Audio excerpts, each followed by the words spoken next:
Hello everyone, welcome to Rob's Gaming Table. I'm Rob, and today we're going to be playing some more Final Girl Series 2, and we're playing, what's it called? Into the Woods or something?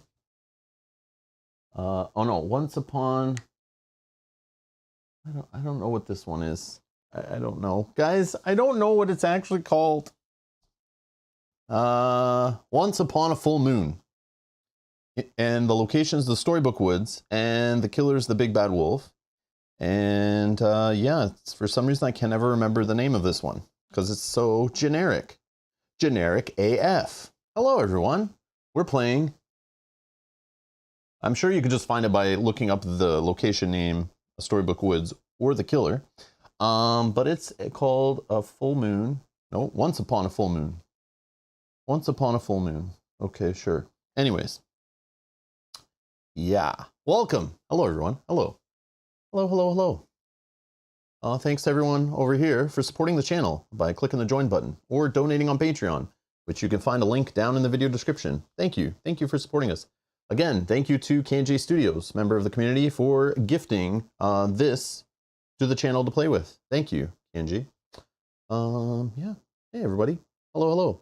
Yeah, we're streaming on a different day this week. I can't stream this game on Friday, and I was playing it yesterday and was like, you know what, I played it yesterday, and then this morning I was like, you know what, I have other stuff to do, but I'll stream this a little earlier, then I could do my other stuff, and then I don't have to stream it on Friday. Not that I have to, you know what I mean. So I just decided to stream it today, about a half hour ago. I was like, you know what, let's just do it. And those who have notifications on, who've subscribed and turned on notifications, and actually have YouTube notifications enabled, will get the notification and maybe can join us. If they don't, it's okay. They can always watch later. It's all good. But I decided to do it today. When I was scheduling the week, I wasn't sure if I could do it Friday, and now I know I can't. So there we go. But for you watching later, none of this matters. Hello. Hello. Thanks for watching later. If you notice any goof ups or anything, drop them in the comments below if you're watching later. Help other people learn from my mistakes. But of course, as we're playing alive, we're all going to play together. We're all going to play together. So if somebody mentions that I forget to rescue a hostage, or that I rolled the wrong number of dice, we're going to correct it on the fly, because that's the beauty of live streaming and playing a solo only game with like 50 people all together playing it. So that's how we work here. So anyone watching the comments who wants to scream about, hey, you can't roll back, you broke the game, that's illegal, you can't do that. Well, the key is, it's my game, I do what I want. So that's how we're going to play here. But if you're new here and you don't know that, that's how we roll. So, but yeah. And trust me, I will make mistakes. And trust me, you make mistakes when you play. And you don't even notice, because you don't have a live stream audience watching you. Fun times. Anyways, all right, let's get to this one. How's everyone doing today? Everyone doing okay? I see Yogi grabbing people on the street to play Arkham Horror with. How do they play when you've bound their hands?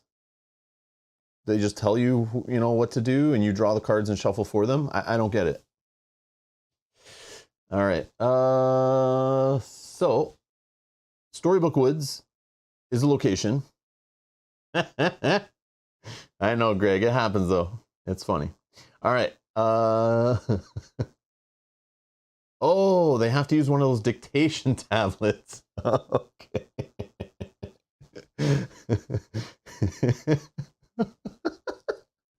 It writes out their screams or actions. Yep, that makes sense. Okay, sounds about right. Hey, as long as you're finding people to game with, I support it.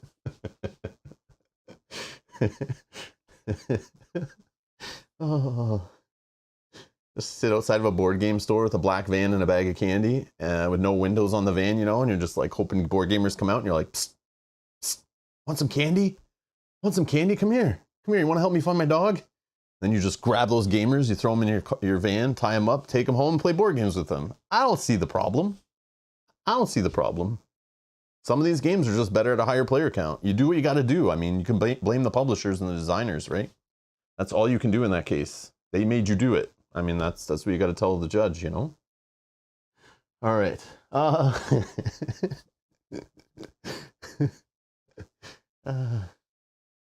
Sounds like this game needs a Yogi as a villain at some point. Hey, he's not doing anything villainous. He has all good intentions. All good intentions. All right, it's a wondrous place filled with beauty and magic. Animals and fairies share the land with humans, and a winding river twists that turns through the forest. But don't let the chirping birds and colorful flowers fool you, for blood flows in the woods all the same. Oh yes. Oh yes. Okay. I don't know. Is this up? No. I gotta show you an item card when I played yesterday. I was dying. I'll show you guys in a sec, but I just gotta remember. I'll put it on the little thing when we flip. Okay. All right, so these ones, okay, after my first playthrough and after looking at the components, this out of the Series 2 so far, as we've been playing them in order, is the most basic. This is like, we've gone super basic, okay? There's like very minimal things, just the usual tokens for event cards or whatever, you know, Oh, looks like there's a typo in this thing. Ski dozer keys. I don't think the ski dozer's in this thing. And we found lots of errors with this stuff. Not to mention the lines here. What's that all about? Anyways, yeah, it's just the usual stuff for the location. Some tarot cards, some item cards set up in events. Okay, special setup. Nothing for this location. So straightforward. Says fewer spaces. Storybook Woods has fewer spaces than most locations. Be careful, this can make it seem easy, but the woods can be very dangerous very quickly, which I can agree with, yes. So there's bridges, okay, this is like the one only thing. There's bridges on the board that cross the river, okay, we'll see these. And basically, across the bridges, watch me. I am known to drag 20... I will break the rule of dragging 2 victims with you, and I'll drag like 10 if I want. This is, you guys have caught me doing it. I forget about that rule.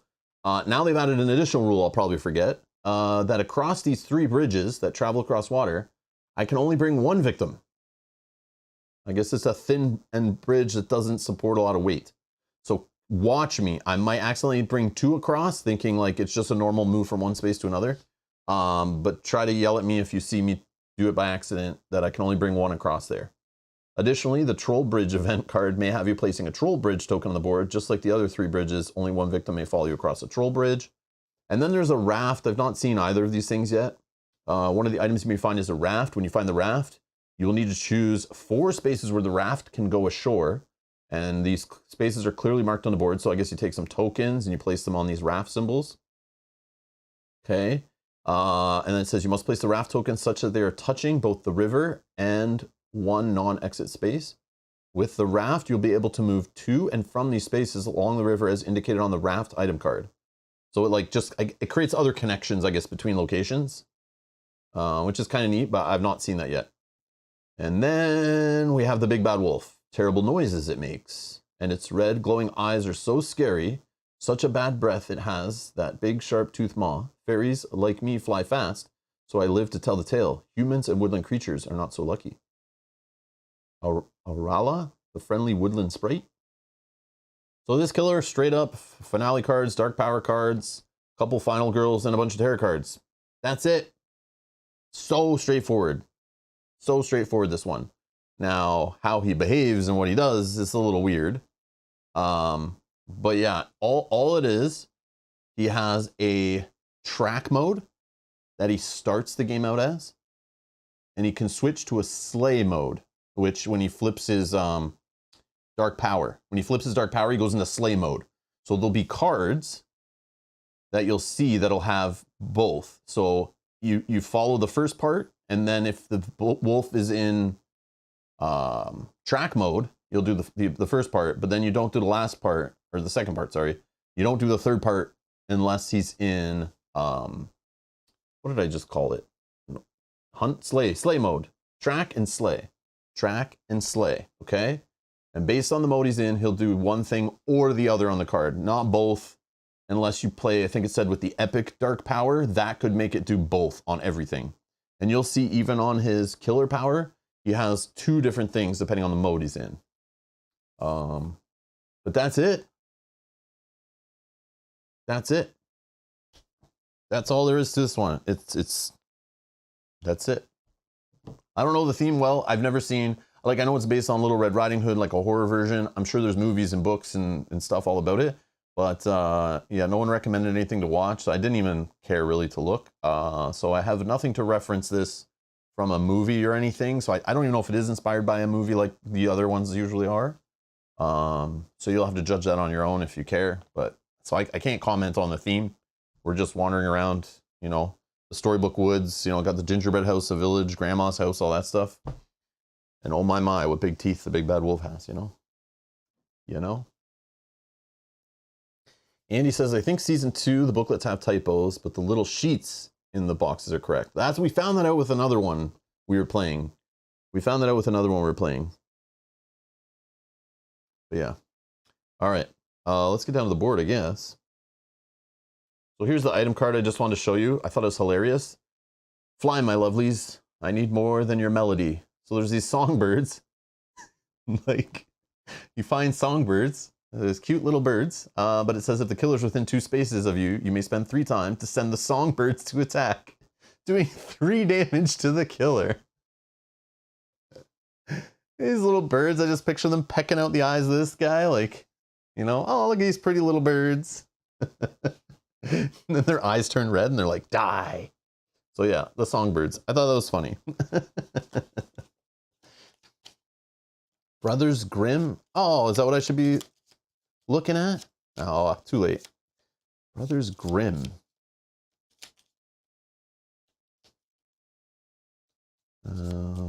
Okay. I wish I knew. I would have. I don't know if that's a show or a movie or what that is, but I don't know. I don't know what the Brothers Grimm is. It sounds familiar. Like I've heard that name before. Okay. So we're just gonna do the normal setup, I guess. We'll just because there wasn't nothing really extra. We got a knife, some candy, and thorny vines. Okay.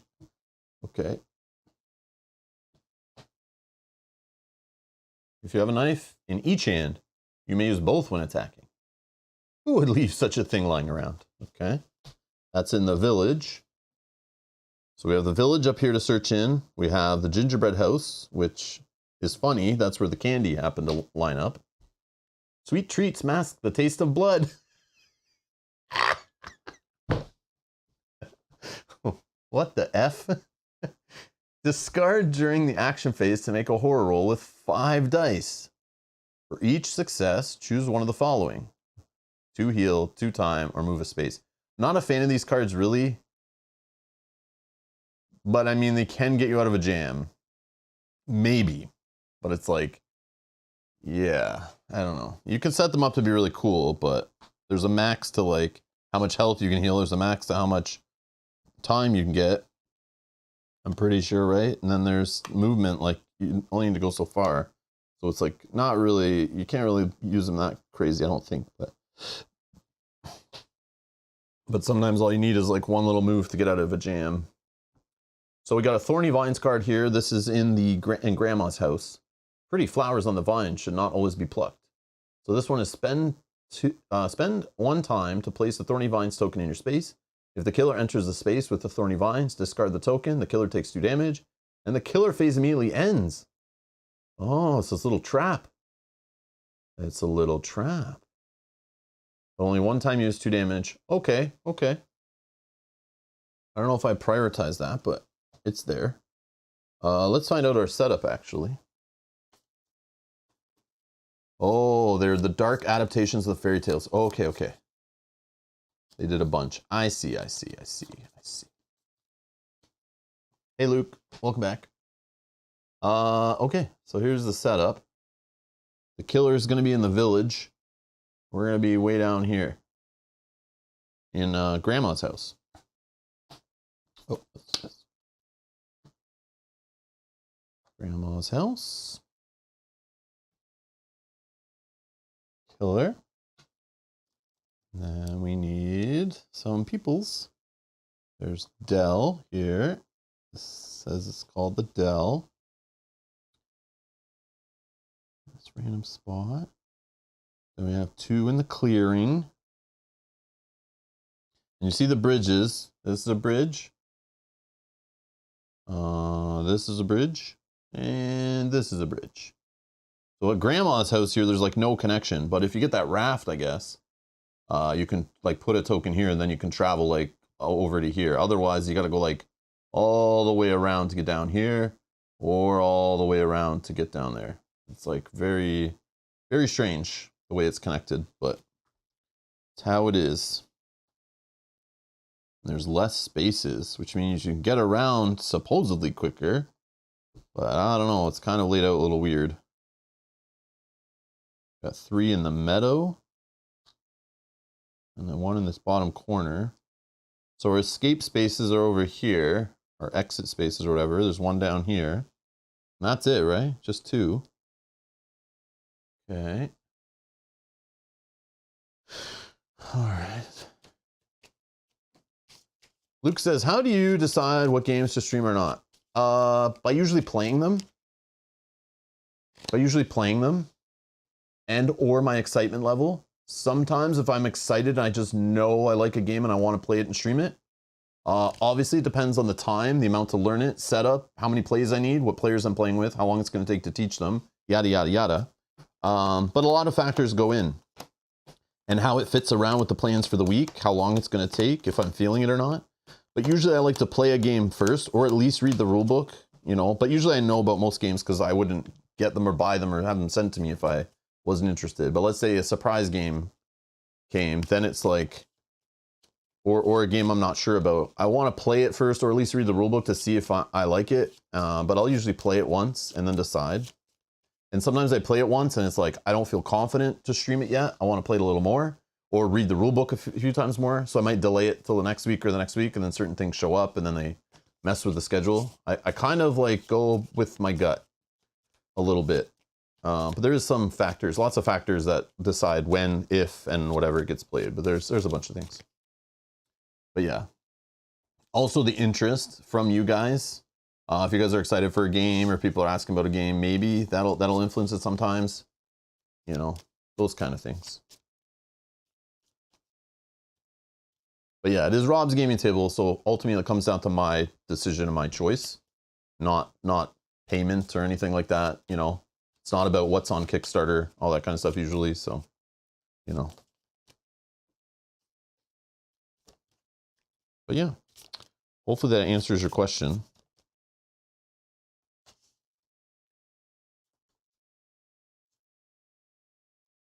And sometimes if a game is like easier to relearn, if it's an older game or a game I played another version of, like this game, for example, right?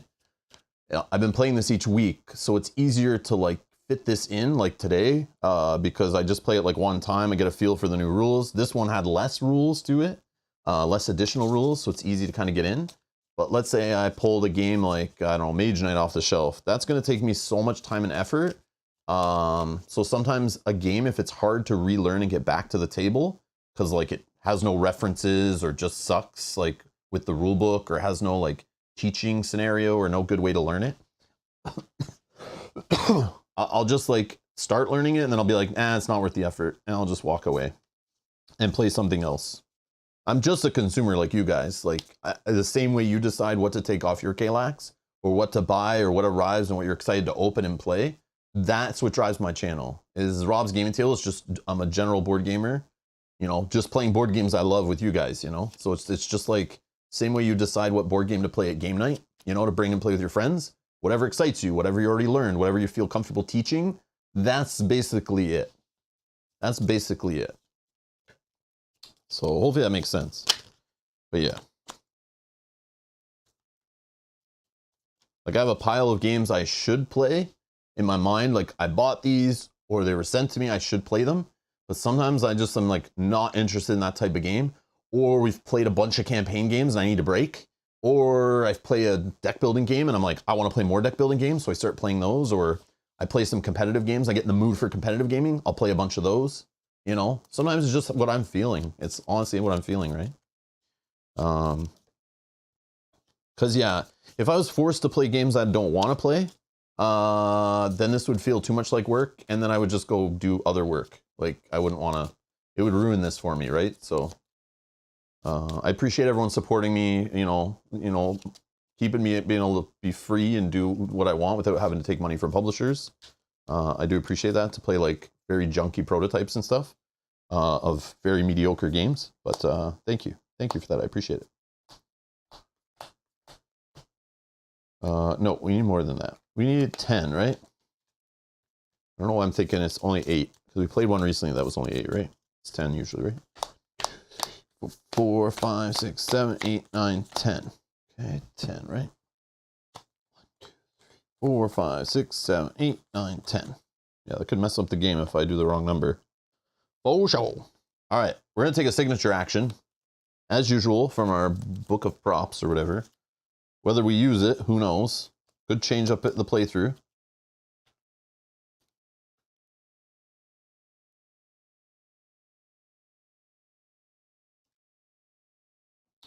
Okay.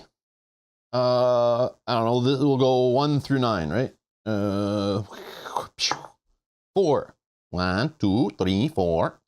What do we get? Something good. Hopefully we got the action that, I don't know, hurts wolves. Jacko, thank you for the super chat. My jam. Get him, Rob. Yeah. Yeah. Like most channels you'll find will be driven by playing whatever's hot, right? They're trying to get the most clicks. I mean, obviously I want more people in the chat. It just makes a more fun experience in general. Obviously more viewers leads to channel growth, leads to, you know, making more money, being able to do more freedom, which is good. But yeah, doing it, there's different ways to do it, right?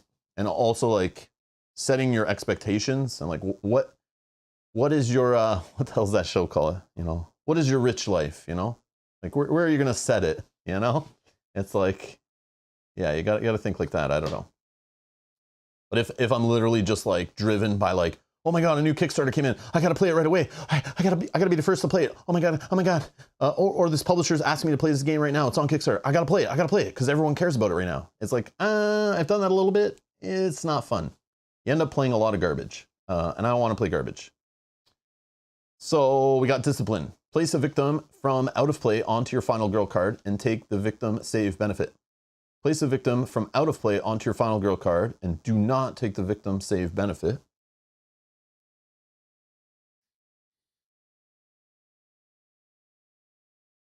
This is kind of neat. So it just saves you from having to run around and save victims, right? And it's from out of play. I assume you don't have to have saved any victims first. I would assume you just grab one from the box and save it. Interesting.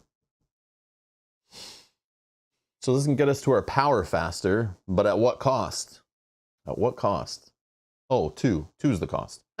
Just kidding. But it could be a miss and waste time. I don't know, man. That's a cool card, though. I've not read all these. I think that's a neat one. I've not had it before, I don't think. Discipline. All right. Oh yeah, let's get our. Oh yeah, we need to find out our which our final girl we're playing with. But I guess we can do this too, because it doesn't matter. We're gonna need one of these for each of us. Let's do the bad guys. We'll do 1 through 9 as usual. 8. And then for our final girl, you guys can help me pick the final girl. Oh yeah, and don't forget to yell at me for the desperation die. Oh yeah, desperation die on that would be good, right? 6. All right, hopefully that's a 3, and hopefully that's a blank. That's what we're hoping for. Yeah, we'll just put them all down here.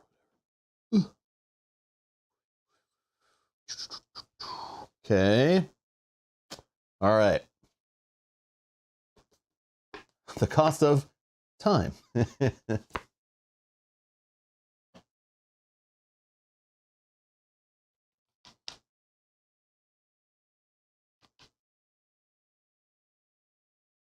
So red, this is the 2 that come in the box. We'll talk about the 2 that come in the box first. So red, you need to save 6 to flip, okay? Gives you some time. You could take a top item card, which at first I was like, that's okay, not really that great. But I learned something. This guy has a dark power that I got in my game I played yesterday, where he literally starts discarding items from the closest searching location. The big bad wolf does. He just starts every upkeep phase. Just discard the top item card on the closest location. And he's running around the board, killing victims and he gets closer to different ones. So that little knife or that hatchet or whatever you're eyeballing that you think you're gonna grab later, yeah. He just started discarding all the items on me, emptied one of the decks, and I was screwed and never could get a weapon. But yeah, so looking back, I wish I took this one to be able to take the top item card in case this jerk face goes around and starts stealing items. Again, it's a 1 in 3 chance he actually does that in my game, I think. I haven't looked at all the cards in this. We're gonna just play as we play usually. One playthrough, randomly set up, see what we see, right? But even taking the action card, like this is really good. I like this, but there's no horror reduction here. And on the back, once per action phase, if an enemy is within 2 spaces of you, You may move 1 space for free. It's okay, right? For each additional victim save, you heal 2. I mean, that's good, right? I think it's good for the scenario because he gets pretty crazy when he's in the hunt mode or whatever. He gets pretty nutty. Okay, that's red. The other one is Gretel. Gretel has higher health. Gretel has this, which automatically I took this when I played yesterday because I saw that and was like, yes. Because if you didn't notice, we start at 5 on the horror track here. 5, yeah, I said it. And he likes raising horror. Right here, right here, right here. A whole bunch in here, I learned. Even if he's just in hunt mode or whatever. Track mode. And then slay mode. Is that right? I can never remember. You know what I mean. All right, we'll figure it out. We could take a long rest card. So I like this one. And then you flip it over. This I don't like. This I don't like. But it could save your butt in a playthrough, right? You may convert a 2. So you have to roll a 2, like a 1 in 6 chance on 1 die. But obviously you're rolling 2, 3 dice. But again, the horror is high in this one. So us rolling 3 dice is going to be rare, I think. At least it was for me before. I even got to the point where I was rolling 1 die in this scenario. So, I mean, that could happen again. I guess depending on the terror deck and stuff. Yeah. For each additional victim save, though, you reduce the horror.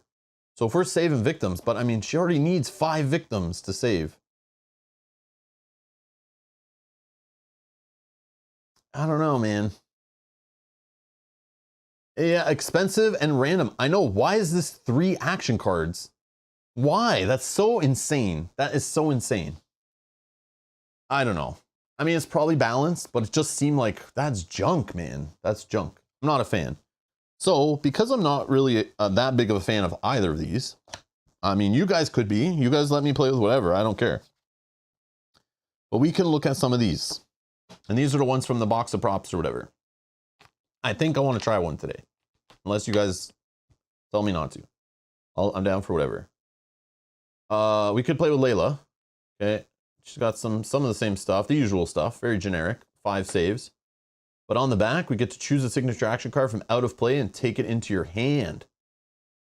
And then I'm assuming it goes to the market after and you can use it and stuff. And for each additional victim save, we can heal 1.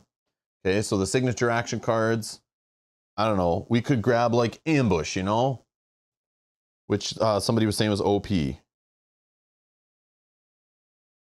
We could grab Double Up, you know? If we get there. We might not even get this far, right? Pay the time cost of an action card you just resolved and to return it to your hand. I don't know. That could be cool. I don't know if it's that cool. You know, whatever we need at the time. We need another blue card to help us. We need some protection, you know. A dodge, you know. If we're just hurting and we need a blue card to help us survive, we could grab one of those. But again, if we don't, we need a movement or something. I don't know. This seems kind of neat, okay? I think we'll do a little poll here. If we can figure out, I'll kind of limit it. I can only do 4, so I gotta limit it here. Another one here, we have constants. Moving, top item card. Okay, that could be a thing. I like the taking the top item card is so good because it saves you like moving to somewhere, getting search cards, hoping you like roll good on the search card. If you just know the top item is up at the beginning of the game and you can save a victim right away, you can grab the item you need, right? This I think is very powerful. I like this a lot. But again, no horror reduction here, which is scary, right? And constant says you may use any weapon in your hand from range 0 to 2. That is OP if you have a good weapon. But the only thing I don't understand is how does that work for weapons that just buff up attack cards, right? It's like, I understand like a bow or whatever, but they already have like a range to them. Like if I have a knife that just gives me a bonus 1 damage on attack action cards, does this mean I can attack with like a weak attack from 2 range with a knife? Is that what this means? I don't know. I don't know. For each additional victim save. Yeah, Yogi, that's what I think it means. That would only make sense, right? Otherwise, like all the weapons are like useless unless they already have like a uses thing on them, right? Like where you like do damage without an action card, which some items are like that, right? Some items are like that. They say like you can't use this with an action card, discard a use, deal 2 damage, you know, whatever, whatever.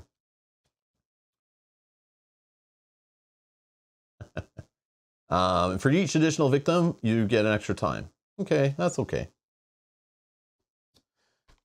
Then we have Agnes. Agnes looks very happy. She's got some heals, got some time, a little horror reduction, some movement. Nothing crazy, and the healing kind of makes up for this 4 she has. A little low. But this works with the whole ultimate dice thing. And again, we can ignore any of these abilities, and we can just take an ultimate dice instead if we want. So even though I was complaining about, like this one, if I think this is junk, since we're playing with the ultimate dice, I could, because she has to save, Gretel has to save 5 victims. If I save those 5 at that time, I could take anything from tier 1 or tier 2, where I could get an extra die I can roll when I search, an extra die I can roll with my health rolls, or an extra die to gain time, or an extra die to help with movement. But if I wait and I save another one, so if I save 6 and then choose to do this, I could gain a die to help me attack or a die to help me reduce horror. The ultimate dice, I think they are reusable. It's been a while since we read the rules. Let's find out. Let's find out.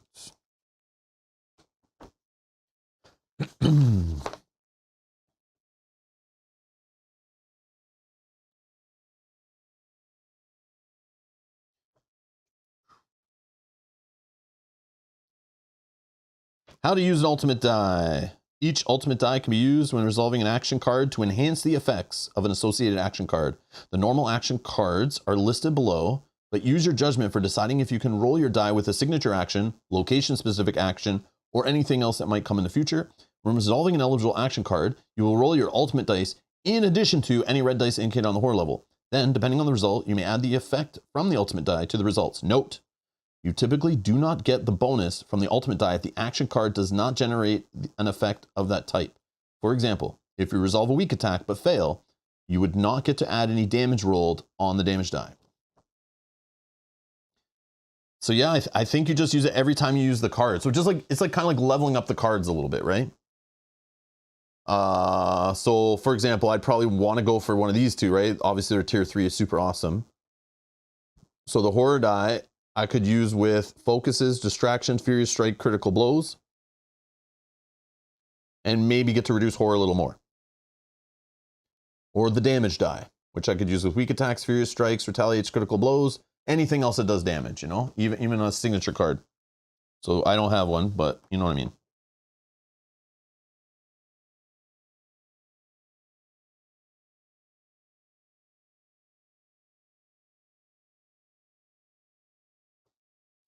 You can remove your ultimate die from the game to use the desperation die a second time if you want to play with that variant. You could upgrade your die, choose to switch it out later after you save a victim. You can change your die if you want. Or you can start with one die of your choice at the beginning for an easier game if you want to lower the difficulty. That's an option. But yeah. So yeah, I think you just get it over and over again. So they are reusable, Han. Yeah, you just get it instead of their like special ability, you just choose one of these and you could use that instead. So it just helps make final girls, like if you have a final girl, you can use anyone you want, and then if you flip it and you're like, this doesn't really work for me, you could do that instead. So it's just a cool thing to make every final girl like kind of work the way you want in a specific scenario. It just gives more decision points to the player, right? Which is always a good thing. Usually. At least I like it. Okay. Oh yeah, then we had Julia. But I don't know if I want to play with Julia in this scenario, but she's the one that like eats victims, basically. She's like a vampire. You may kill a victim in your space, choose one of the following. You could recover all health, inflict 1 damage on an enemy and recover 1 health. Immediately move 2 spaces, ignore any movement, then flip the card back over. Then you eat another victim, or you save a victim. Then it gives you a time and you flip. This one's like kind of broken with the ultimate dice. It says like obviously she's harder because you start killing victims. So it's like, it's going to be way harder to save like at least 4 to get the tier 1 die. So I don't think I'm going to play with her on this one because I kind of want to try this maybe. So let's just limit it down to, I don't know. Maybe we'll get rid of this one. Here, let's limit it down to these 4. Okay, maybe we can do this. Here, let's do it like this. So we got Layla, Agnes, Gretel, and Red.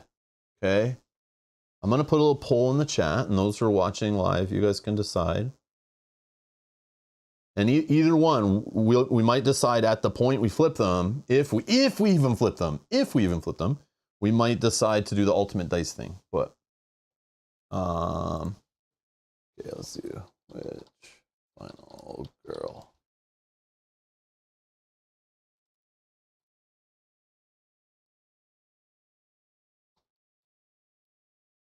Okay, Layla. Agnes, Gretel, or Red. Okay. So I put the poll in there. So Layla from the box of props, she's the first option. We'll look at her quick. So there you go, the usual.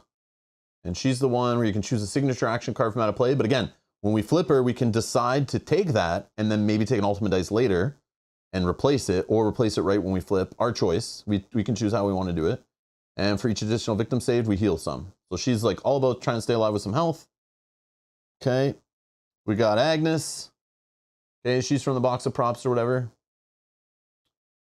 To save 6, but that's good because when we flip, we could just gain 2 ultimate dice. So she just kind of like, we only are going to play with ultimate dice because obviously I'll choose her ability and then we'll just take 2 dice based on whatever you guys are feeling at the time, whatever we think we need. But I do want to try to play with the ultimate dice if we save enough victims. These are all very high, like 5, 6, 5, 6. So we might not save enough victims to do it, but we'll try. We'll like very much prioritize that, I think. Then we have Gretel. Long rest, little horror reduction, move in 2 spaces, only 5 to save. And she's the one with the ability we probably would just ignore and take an ultimate dice. But I do like the additional victim saved, drop the horror. But again, how many victims are we actually going to save, right? All right, we got Red. Okay, it's the final one on the poll. And once per action phase, if an enemy is within 2 spaces, you may move 1 space for free. I don't know, maybe that's really good in this scenario. I don't know, it seems okay, but doesn't seem that great. But for each additional victim saved, you get 2 heal, which might be like a little OP maybe. I don't know, maybe that's why they give the ability. That doesn't seem so great. But maybe that ability is great in this scenario. Maybe it's great in other scenarios. I'm not seeing it, but yeah. And I guess it depends on your play style and like what kind of terror cards show up and what kind of dark power or finale card shows up. It could totally make something different power level for sure, right? Okay. So I'm going to close the poll. Thank you everyone that voted. Let's see what we get. Agnes got 56% of the vote. Agnes it is. Agnes it is. Okay. I like it. I like it. Okay, so Agnes is only 4 health though. Eek! Eek! Okay. This is awkward. Okay, what else we gotta do? Event. Oh yeah, we gotta set up the bad guys finale and dark powers. Get him, Grandma. Oh, sorry guys. Which one had the get an item card for rescuing a victim? Oh yeah, sorry. I held them up. I held them up though. Maybe I got it.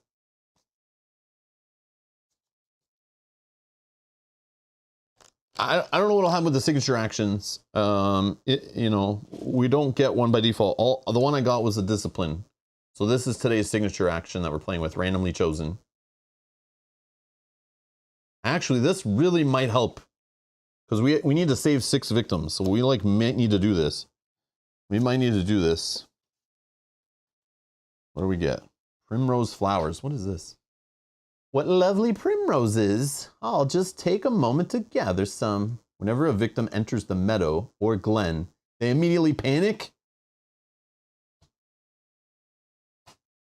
Glen and meadow. But only when they enter. I'm not going to do it for the ones that are already there.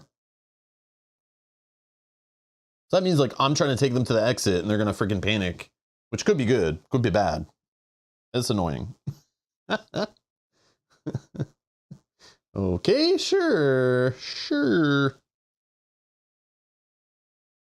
Oh yeah, these cards.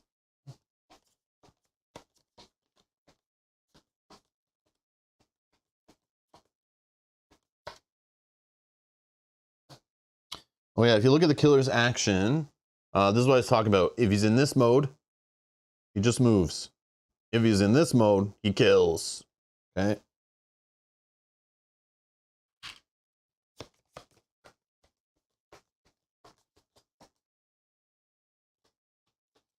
Love shuffling 3 cards.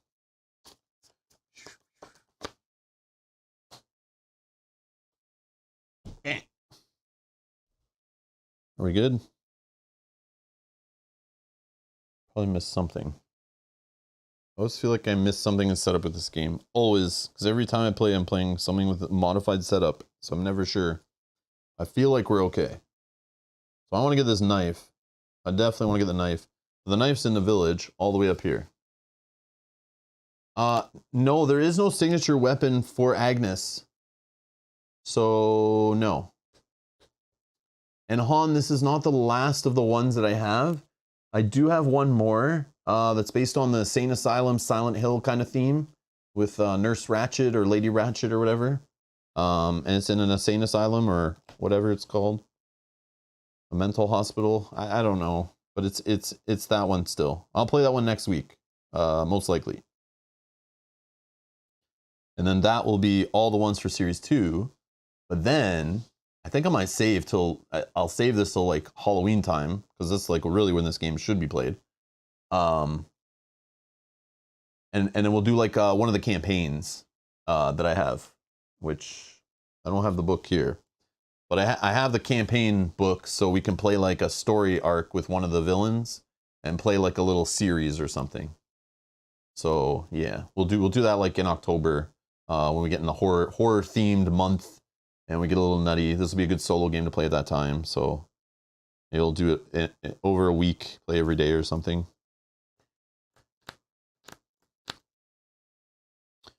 Okay. So what are we doing here? I want to save victims, that's for sure. I want to get an extra die here. Whether we win or lose, I want this die thing to happen. So saving victims is good. Obviously the knife, if we can get that, but that's all the way up here, so I'll probably ignore that for now. Thorny vines could be helpful. That's at Grandma's house where I am. But I don't want to really sit here on my first turn just searching, or like my second. I have to sit here now, then wait, get a search card, search, get thorny vines, if possible. And that's like 2 turns that have gone and I've done only a search. I don't want to do that. So, but to save victims, 1, 2, 2, 3, 4. 1, 2, 3, 4. It's a lot of move, man. 1, 2, 3, 4. Yeah, that's a lot. But maybe I can work like to save these ones and then try to save these ones.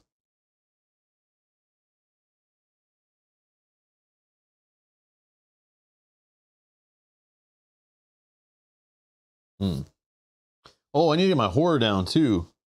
Oh man. Yeah, like that's what I think with this one. There's like way too many things that you need to be doing at once, and like, yeah. So like movement is a thing. Keeping your horror low because it's gonna keep going up, and it's gonna make everything worse. You want to just search, to get stuff, but then like all the victims are gonna be dead because the board is smaller, so the killer can get to the victims way quicker, I feel. Granny's in trouble, I know. Telling me, but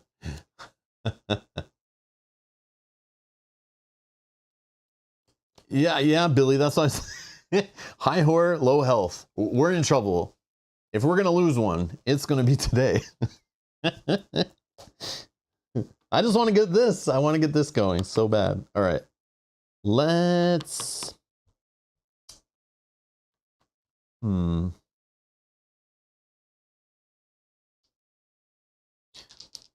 Let's walk, I guess. I don't know. We're walking. Double success. One. I can take one across a bridge, right? Two. Or should I get greedy and bring him up here and try to get this guy over here? But I think I'll leave that guy for bait. So I'll go here. So then that guy can get eaten by the wolf. And then a time goes down.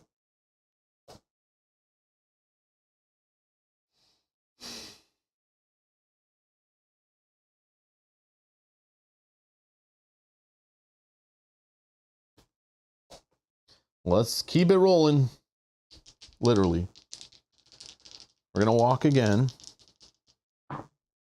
Success.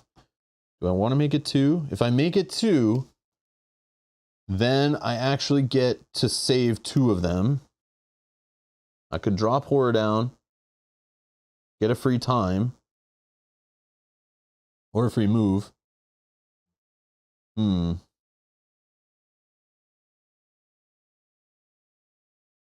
is one of those moments. It's one of those moments I could regret later. How aggressive do we want to be? Probably aggressive, right? Yeah, our plan is to save victims, so like that, let's prioritize that. Obviously, we gotta drop horror though, because this is gonna be rough. Because he's already gonna bump horror up like the first guy he kills. Damn. Ugh, I hate these moments, but I love these moments. All right, I'll do it. Short rest, weak attack. We lose a time. We can move 2 spaces and take 2 of them. Whoop, whoop, and save. So I'm gonna drop horror. That will help ease the pressure a little bit, right? I don't need to heal, so it's either gain a time or move a space. I could move over to here and we start trying to save these victims and just leave these guys alone. And leave them as wolf bait, maybe.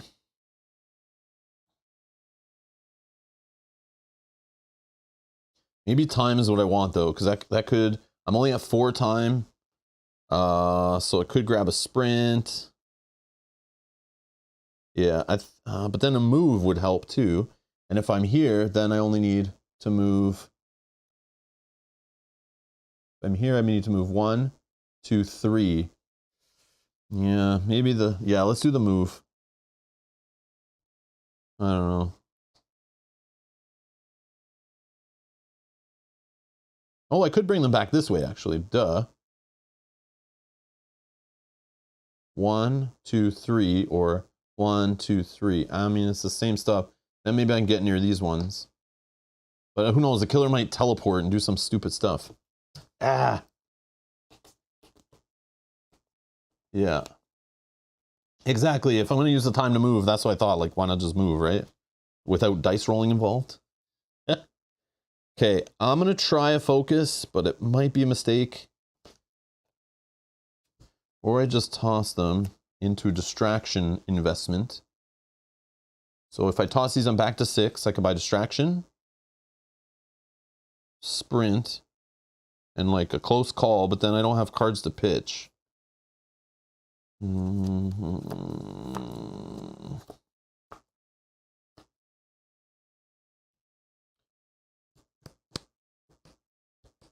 Or I just go for extra sprintage.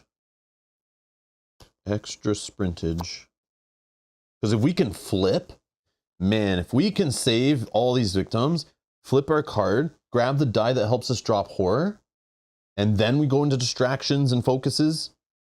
But it might be pushing it though. We might be pushing it because we don't have much buffer on the horror. But I'm kind of trying to think outside the box a little bit here with what we got going on.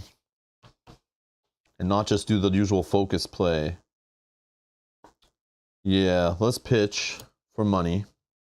I don't know. This could be totally stupid. Totally stupid. I'm gonna risk a little bit here. Okay, so we have 6 to spend. So maybe I go double sprint. The only problem is we're only rolling 2 dice, so it's like kind of dumb.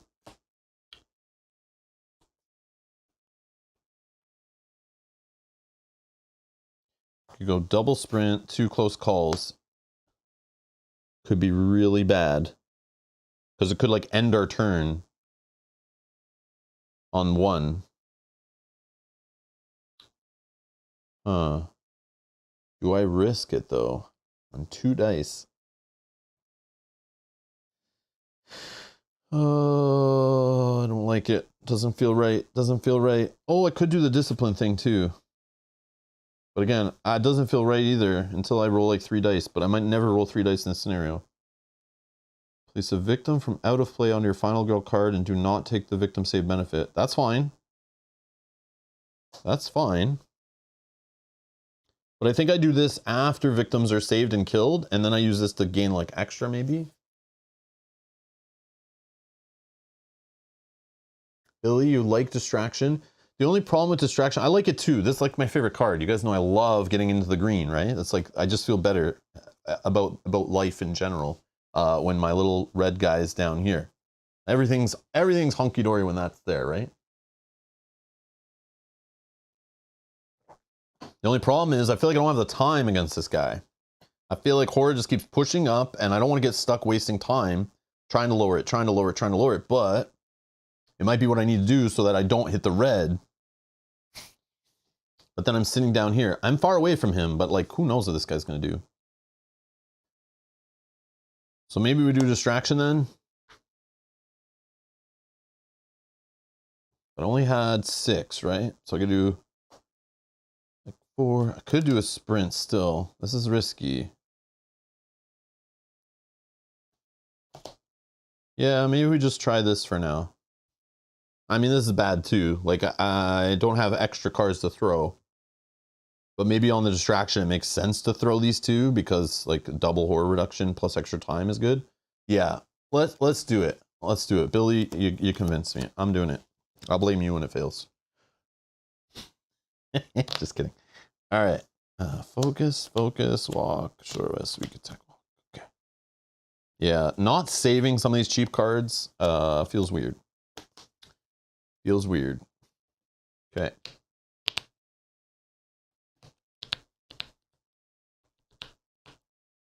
Okay, that's final answer, I guess. All right. So again, he is in track mode based on this little symbol down here.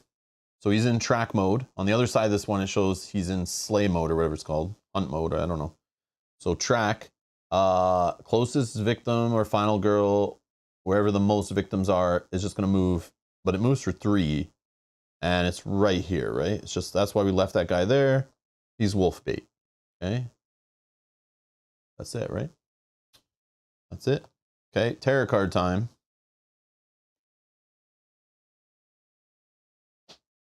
Have some sweets. Place 2 new victims in the gingerbread house. Oh, man. Okay. Well, more victims at least, I guess. If you're on a search space, you may spend 2 time to take the top item card. That's a thing? No, I'm not there. I didn't. If I just stayed at the beginning and tried to pick search and stuff, man, maybe that would have worked out. That's okay. I did not know that was a thing. But why would I try to set that up anyway? That's a weird one. Okay, 2 new victims at the gingerbread house. I'm not at a search space. I'm at just a corner regular space here. And then we draw an event.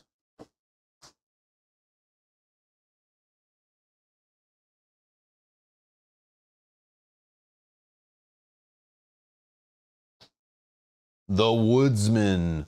You probably don't need me, but I'll help if I can. Yeah, we need you. Come on and play. The victim closest to you is now the Woodsman. He will follow you into the killer's space. When attacking the killer, the Woodsman adds 1 extra die for every 3 health the killer has. If you save the Woodsman, double your victim save bonus. Oh, no. If the woodsman dies while in your space, you lose 3 times. If the woodsman leaves play, discard this card. Okay, this is cool. All right, this is cool. I'm down. Okay, I got the woodsman hanging out with me now. But if it dies, that's a bad thing. Saving it, that's kind of cool. That has a save effect. I like that. Useful friends.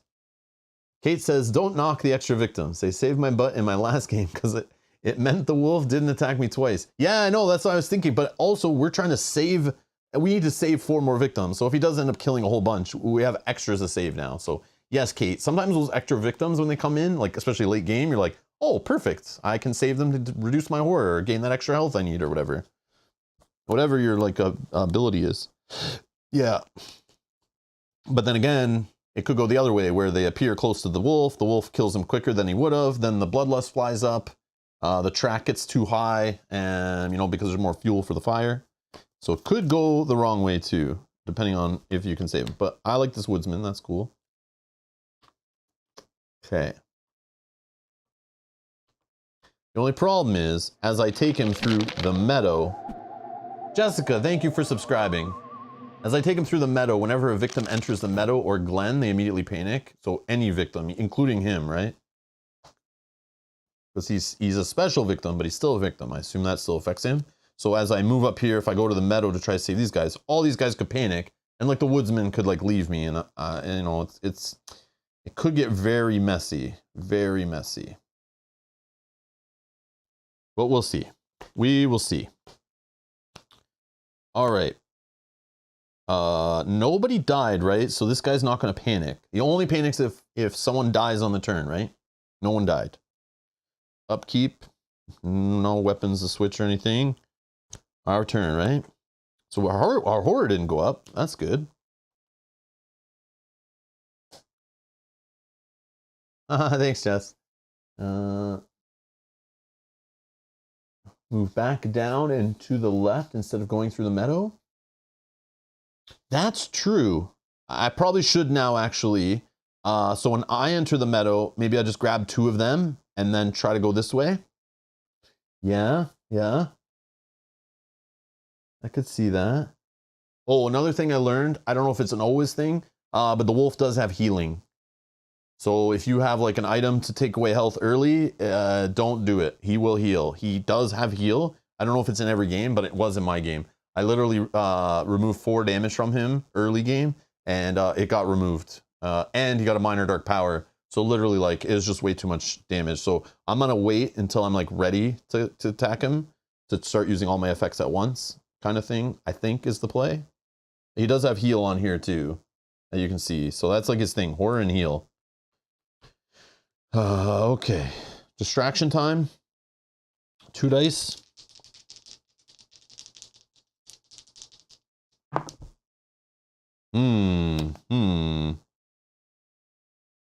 So I could re-roll everything for 2 times, or I just pitch these 2 cards and we go down 1, and we still gain a time. I think I pitch and we don't. Oh yeah, I'm supposed to be here, and we don't sprint. We don't sprint.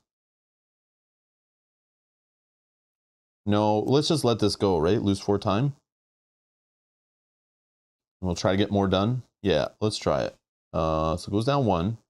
We lose 4 time. I don't know, that's kind of nutty. It's probably bad. And then we try to sprint.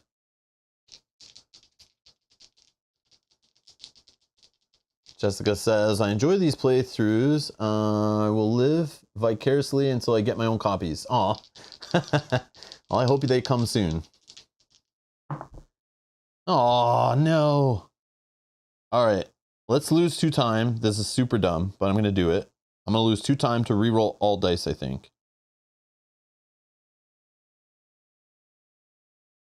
Is that dumb? Probably dumb. Because we lose 2 time anyway, right? So like, yeah, let's just do it. I don't know. This is a bad turn. I normally don't do this. I shouldn't have threw away those cards for money and just really focus on one thing early. Oh, I got 1 success. Okay. So move 2 spaces. 1, 2. Okay. Whoops. And then we lose a time, which will end our turn. So we have nothing to spend, but we do get all our free 99 cards back. Okay. Go back to 6. Sprint, close call, distraction. Yeah, it wasn't a very good turn, but I knew it wasn't going to be the way I set myself up. Because not having extra junk cards in hand to toss is like not the way I like playing, but we tried. Oh, you're in South Africa. Oh man. So you are Jessica, you're always part of like the rest of the world crowdfunding shipments?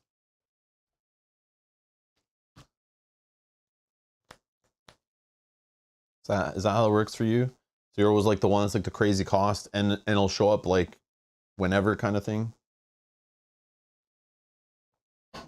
But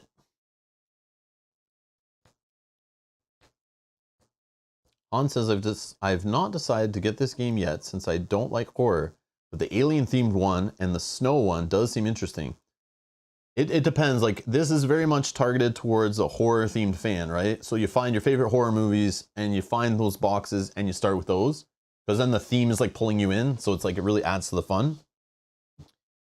But yeah, I don't know, Han. If this theme isn't for you, I know it is different. There's no like location board or anything, but maybe take a look at like Hostage Negotiator, which this game is based off of that game. So maybe that theme appeals to you more. And it's the same mechanics of buying cards, playing cards, rolling the dice. All that's the same. You just don't have this little like board to play on, I don't think, in that one. You do have the tarot cards though and stuff. Can't remember all of it, but you do have the same track as there, kind of like this. So maybe that theme appeals to you more. And you can try that out. And if you do like it, then maybe you start dabbling. Because Final Girls are more expensive, I think, to get into. Because you got to buy like the 2 boxes, right? But I think for Hostage Negotiator, you can just buy the 1 smaller box and then you already have stuff to play with. But yeah.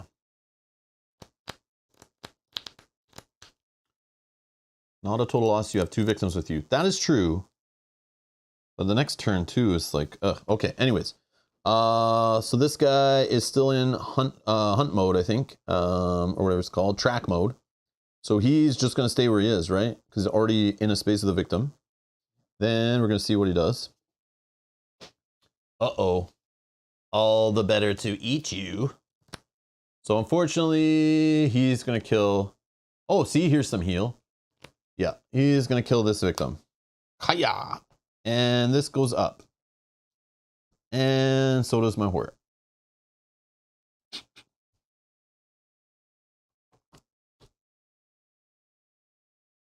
Oh, he'll get his dark power like right away too. That's the other thing. Dark power happens real fast. And then he goes nuts. Which is why we don't have much time to save victims. Okay. So we just need to walk, right? Just to get 1 space.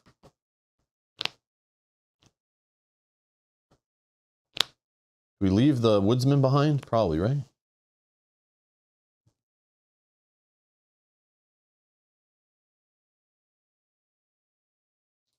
I want to save him, I think, for fighting, right? Hopefully he doesn't get eaten.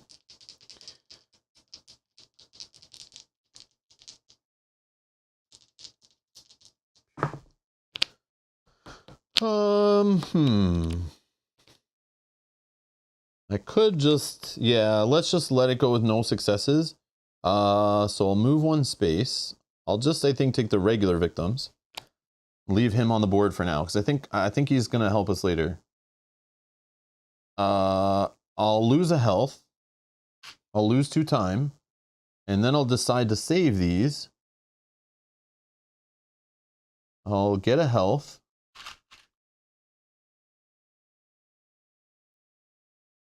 And I'll take a time.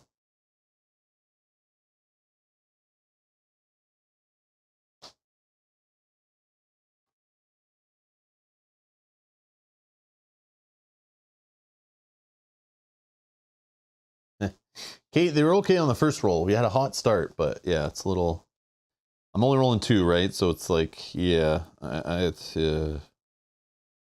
okay. So I need to save 2 more victims. What is the best way to do this?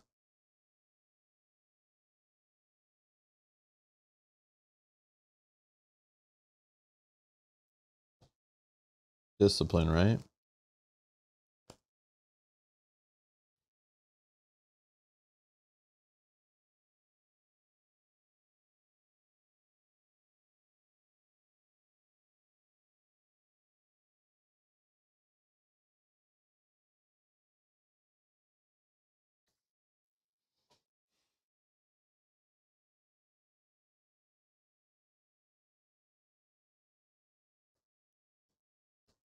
Hmm.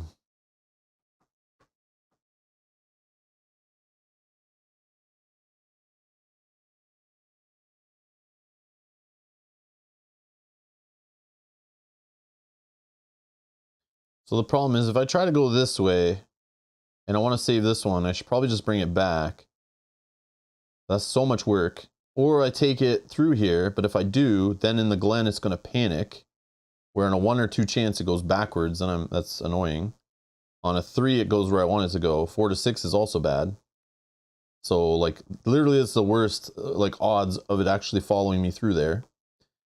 Or I go this way, grab this guy, but as soon as I enter the meadow, the woodsman can run away. 50-50 chance he goes forward where I want him to go, or back. I'm okay if he moves back, actually. That's fine. And then I can just taste this victim save and then try to save these. I think I go this way. Because this guy is closest to him, so he's going to get eaten. Unless I can grab him and run. But this guy moves for 3. The wolf moves for 3, so he'll 1, 2, 3, and he can be right here with these guys.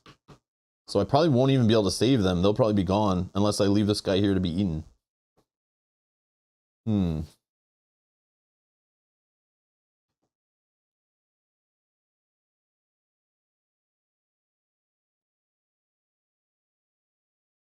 Hmm.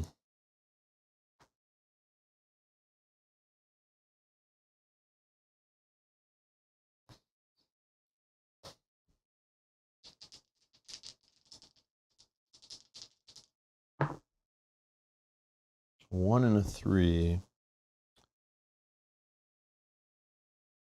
Yeah. We'll just move for 1. Lose a health. Lose 2 time. We're going to try a focus.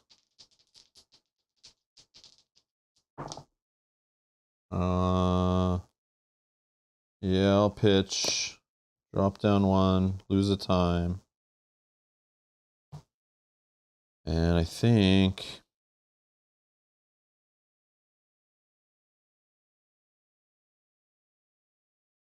yeah, I'm putting myself in that bad spot again. I pushed it too far this time. Ah, well. Yeah, let's just try the focus. No, but it might have no cards next turn. No. So lame.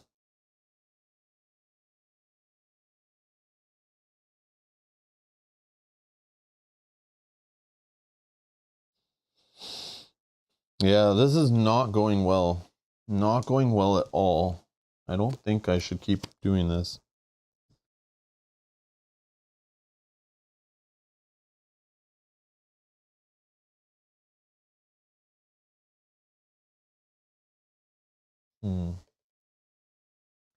Yeah, it's feeling weird. Like, it's the starting at the high horror is kind of rough.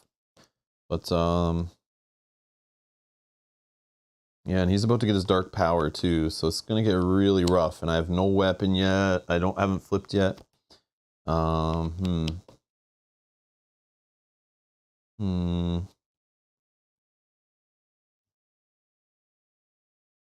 if I miss on this, I'm down to no money. I have no cards.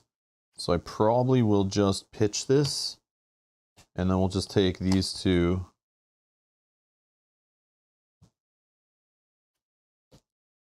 YOLO. All right, so he's gonna go move here. Once upon a time. What? 2 more victims. Grandma's house. What are you guys doing over there? The killer recovers the health. Oh, he's got even more heal. Another event. Another event. What's this one gonna do? Furry friends. Hush now. I cannot help you all. The woodland creatures realize you're helping keep them safe, but they're making noise wherever you go. The killer moves 1 space closer to you. If the killer's in your space or adjacent space, damage, then discard this card. Or no, bloodlust. Bloodlust increases. What the hell is that? All right, killer moves 1 closer to me, which would be this way. Yeah. And he's not in my space or adjacent. Thankfully, I moved. Thankfully, I moved. Or he would have got his dark power right there. Ooh, spicy. Again, these victims are not where I need them to be. But maybe they're food for him later. I don't know. But at least he didn't eat this guy. I thought that would happen for sure. All right, we're just going to try a very bad sprint. Very bad sprint. Our horde didn't go up either. Oh, I got a success. Holy. Should I reroll that other die? Is that greedy? That's probably greedy, right? So right now I can move 1, 2. Yeah, it's probably really greedy. I would never do that, but I'm in like kind of desperate a little bit. Am I that desperate though? No, not yet. All right. It's not going to be a success. I should hold this for next turn. Let's stop. Rob, stop. Stop it.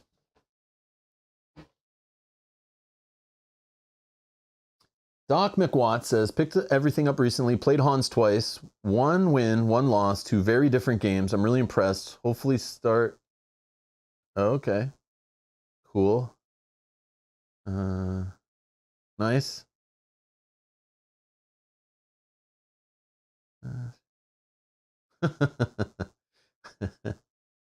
All right. I stopped. Okay. Move 2 spaces. 1. Okay. Now we got to do the panic for the woodsman. Please roll 1 to 3. 1 to 3. 1 to 3. 1 to 3. A 5. He's going to die. He's going to die. That's the problem. I think I'm just going to leave him. I need him though. Oh man. So I'm going to lose a time either way, but I'm going to keep moving, I guess. Maybe he doesn't go after him. This guy is closer. So I'll move my last movement into here. Take this 1 victim. Done my turn. Okay, this guy's going to hunt over here. The claws that scratch. He's already, so he's going to do this one. He's already moved. He's already moved into the space. That's fine. So he's going to do the blue one here. For you and every victim in the big bad wolf space, bloodlust increase. So only once. But that unfortunately is going to change his mode. Mode changed. Destructive roar. Oh, this is the same stupid one I had before. I get blown on the house. When revealed, and once during each upkeep phase, remove from the game the top item card of the closest item deck to the big bad wolf. Oh, this is so bad. I mean, maybe the other ones are worse. I have not seen them yet, but that one I had in my playthrough yesterday. So annoying. So annoying. I took a risk. Okay, so right now, where is he?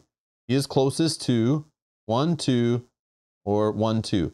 So it's the village or grandma's house. I'll do it random. So let's do 1 through 3, 4 through 6.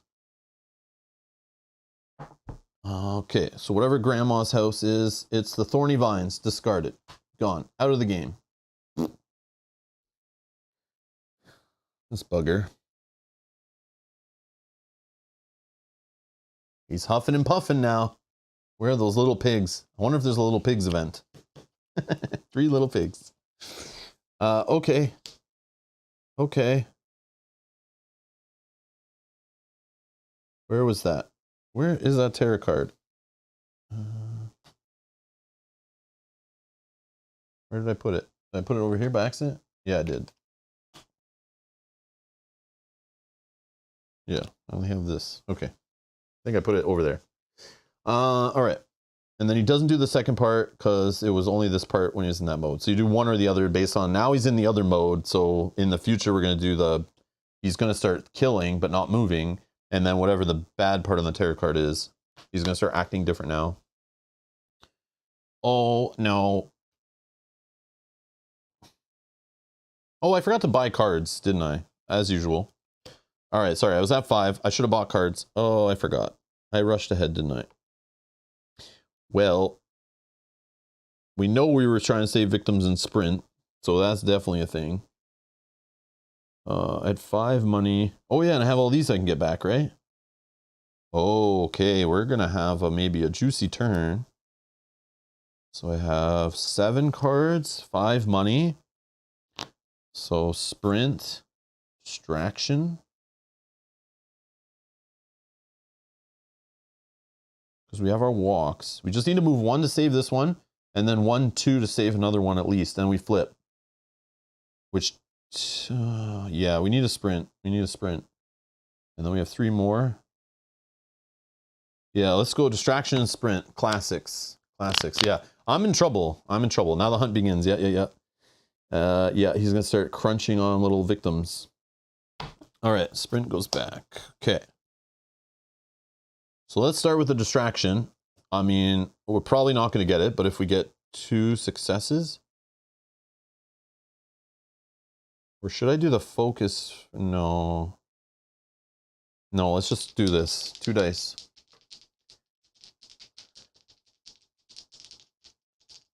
Give me 2 stars. No stars. I'm going to pitch for this, I think. Because it's like, pitching 2 cards is like kind of saving 3 time loss. So it's like kind of gaining extra time. So this will go up to 7. And this drops down 1. Okay, we're going to try a focus. And maybe we get a bunch of dice going. No, come on. All right. Oh, this sucks. Yeah, I'm going to pitch a focus and a walk. We'll drop down to the green. We lose a day or a time. And then we're going to sprint 3 dice, right? We got 2 cards to pitch or a reroll.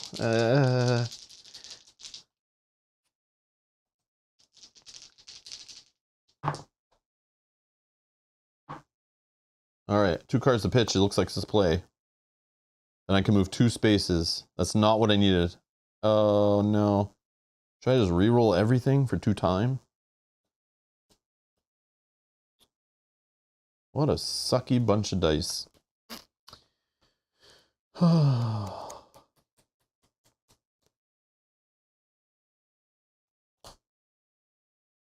Reroll everything 2 time.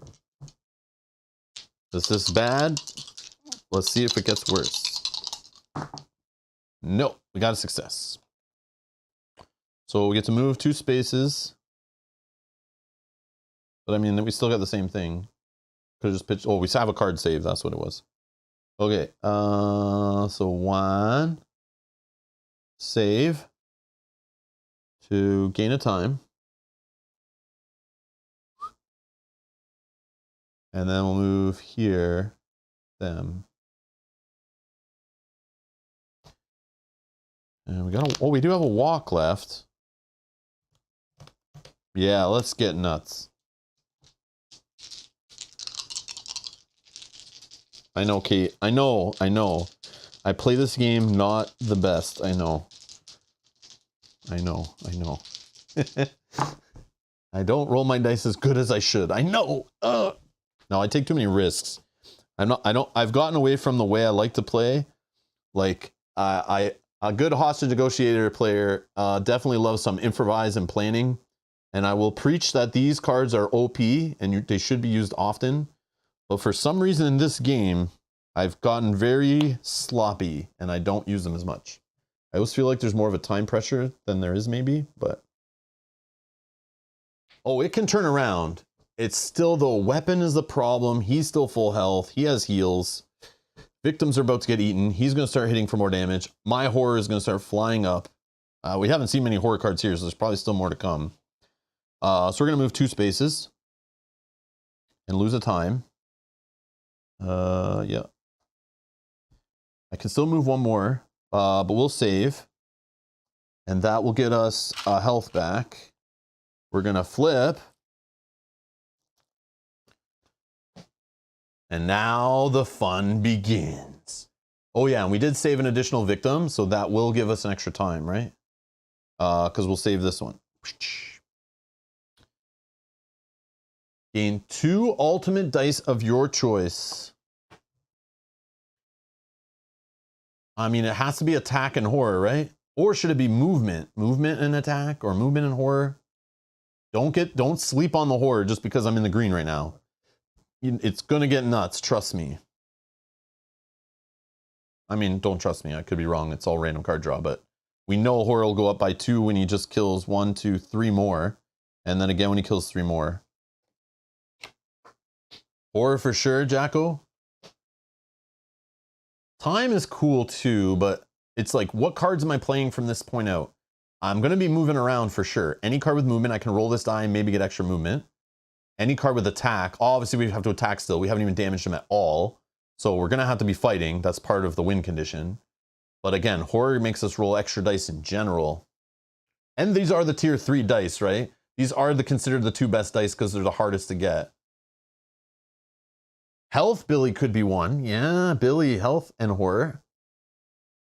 And you can pump out damage. Yeah, that's true.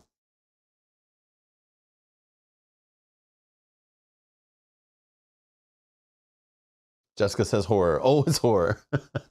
Kate says horror. All right, a lot of horrors are mentioned. I'm taking horror for sure. Where are these things? Yes, yes, yes. Here they are in their pretty custom dice glory. Yes, yes. Oh, look at this. Imagine. Yeah, because that could get us extra time too, right? Even if we don't need the horror, it's extra time. Okay. And then you got the damage one. So it's a 50-50 to like 3 blanks and 3 hits, but then it's got a double hit. Right? Am I wrong? 1, 2, 3. 1, 2, 3. Yeah. Or the heal one has only 1 blank. Oh, the heal one actually only has 1 blank and a couple doubles. Or no, 1 double and a triple. Oh, okay, okay. That actually is pretty juicy. And the time one, actually, why am I doing this? If only they're laid out in a book somewhere I could just look at quickly. Oh, look at the time one. Oh, I see. So these ones are better, but they're like not going to hit as often. Same with the move. Like these are the 3 I go to right away, but they're also the ones that will miss the most often. Searching could be a thing. Like I have no items right now. So like the searching one could be the play. Draw an additional item card for each icon shown. This does not let you take an extra item, but it gives you more choice of what to take. I don't know. I still think I go with the black and the yellow, right? Or the gray and the yellow. But it's not as easy. It's not as easy as just picking tier 3. There are reasons to go different routes. But right now it's my first time ever playing Ultimate Dice. I'm going to go for the best ones I can get, I think. Like the highest valued ones by the designer. Yeah, we'll just throw those over there. Yeah, time would be good because, yeah, I agree. Time is good too. Because any card, what can I play time on? What kind of cards? Let's see what cards it says. Focus and distraction. Focus and distraction, you can play the time one on. Focus and distraction. I mean, I don't know. I don't know. No, I'll go with these. I'll go with these. Yeah, we'll try them out. And again, the damage one can be used on anything that's like has a damage on it. And the horror one can be used on focus, distraction, furious strike, and critical blow. Anything that has that mask on it, except for the search one. That's a bad one. Distraction, focused, or furious strike, distraction, focus. Oh, critical blow. Oh yeah, critical blow. Yeah, yeah. Oh, that's kind of cool. Yeah. Yeah, they just work with more cards too, right? But again, you can kind of play it how you want to play it, right? Okay. So after doing that, did I drop my time already for that? I don't think I did, right? And I need to move one more space. Or I can move one more space.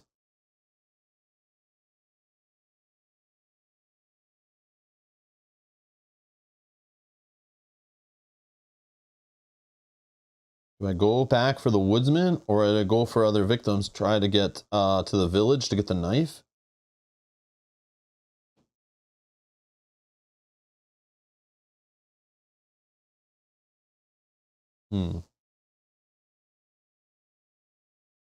Yeah, Jacko, that's what I'm thinking. Let's go towards the woodsman maybe, right?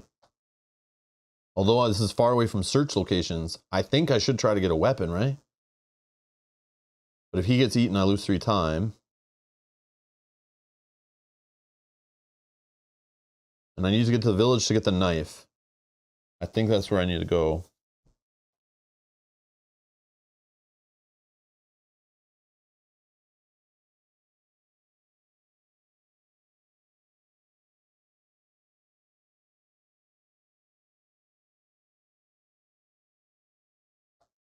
Yeah, let's go this way. I'll go back one. Yep. Okay. 4 time.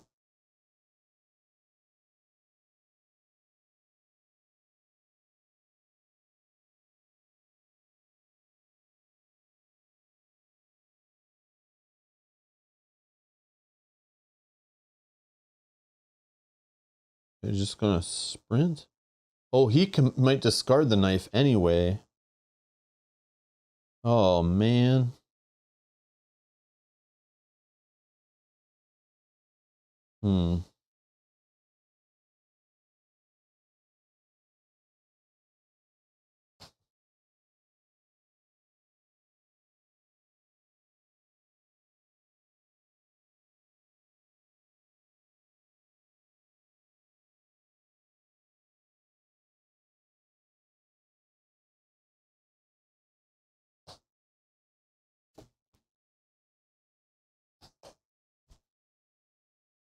We just hope horror doesn't go up.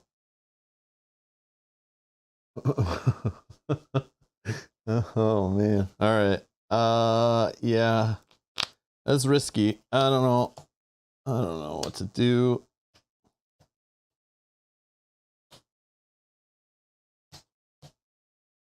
These are my cards. 4 money worth of cards. Ugh. He raised horror. That sucks. Okay. So he's in skull mode. So he kills this one.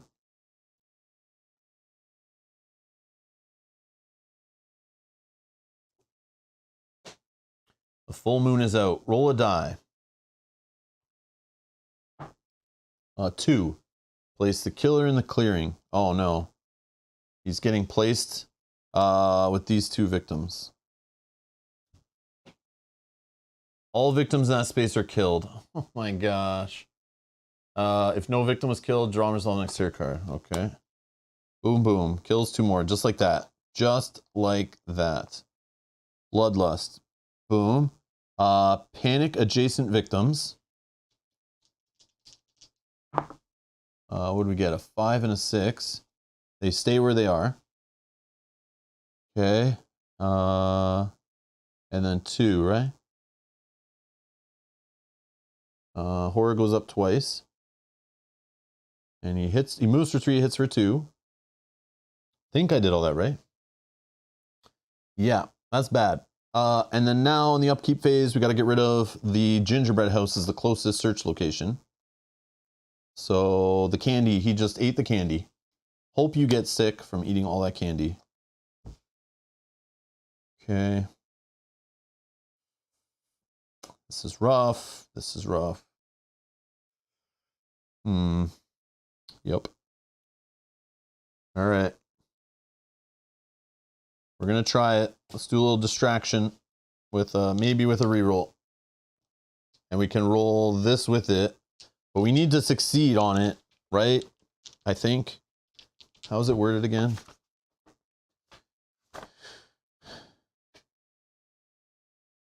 Note, you typically do not get the bonus from ultimate die if the action card result does not generate an effect of that type. So as long as I get to reduce horror on here, which I do even if I miss on distraction, and if I roll extra, I get to add to that reduction. But it doesn't reduce on its own unless I get the reduction symbol. So it just like amplifies it.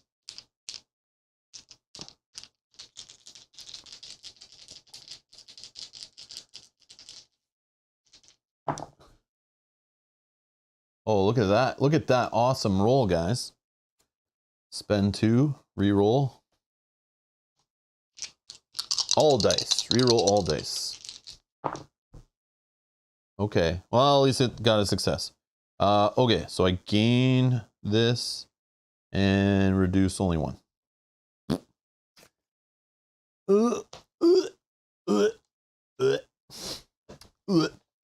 Okay.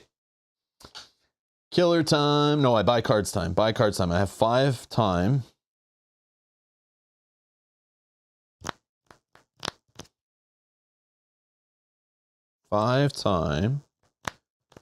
What do we want to do? We want to sprint. Maybe Grandma's house has a nice weapon. Does Grandma have a shotgun? I don't know. Not having any items hurts. Nope. Let's just go. We're going to just keep moving. Maybe we can get up to the village and grab the knife. We're just going to keep pushing. Push, push, push. All right, we're set to 6.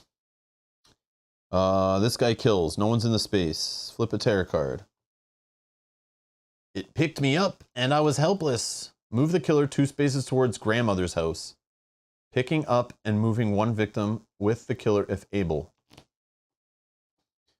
2 spaces towards grandma's house. 1, 2. No victims to carry, right? And then we draw an event. Come on, give me something good. Travelers. Man, this scenario is all about adding victims. This is crazy. Place 2 new victims at the dell. Oh my gosh. This did not happen when I played before. This does feel quite different, actually. 2 new victims at the meadow and 2 new victims at the clearing. Dell. Meadow. Oh, hello. Oh yeah, this leads to some extra save opportunities, actually. And clearing. Huh.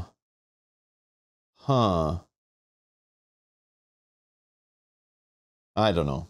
Do I care about saving? Where's my final girl card? Why did I leave it all the way over here? Yeah, for each additional victim, we get a time, though.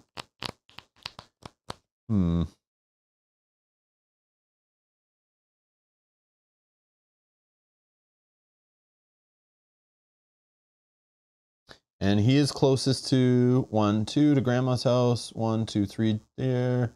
1, 2, 3. Yeah, so grandma's house loses another item card.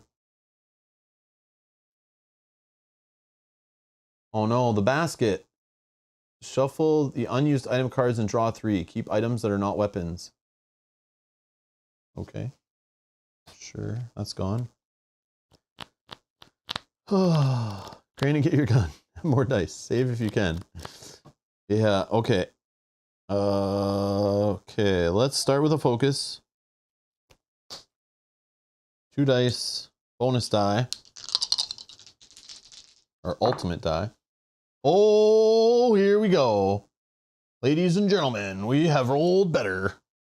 So at least 1 success. I'll take it. That's a great roll today. 1 success.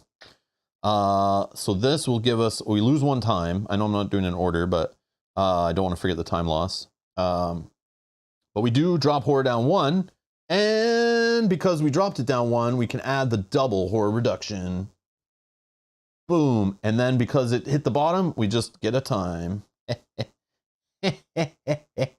That's the best focus I've ever played. Yeah. Didn't even need to reroll. Look at that. Yeah, I wish I caught the basket. That would have been a nice item to grab. I just need to get to the items before they're all gone. That's really what needs to happen. Oh, and this needs to be discarded. That one's gone. Yeah, so only have these 2 to worry about.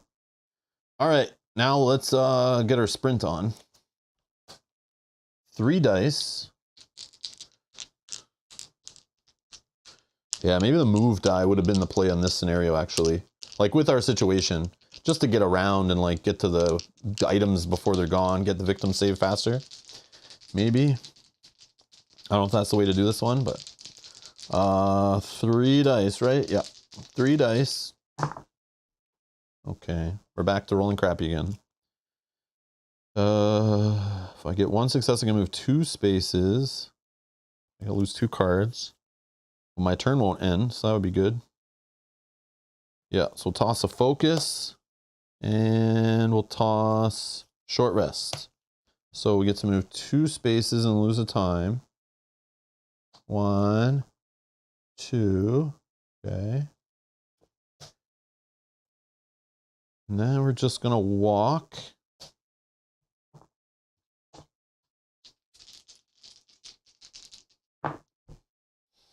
Serenity now.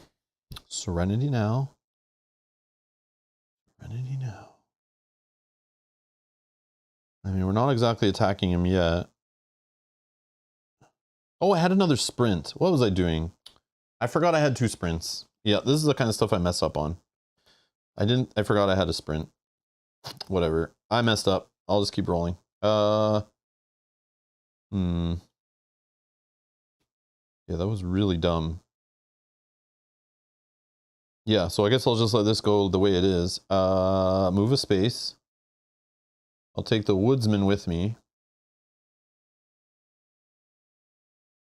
I lose a health. I'll lose 2 time. I'll save 1 of them, which will give me an extra time.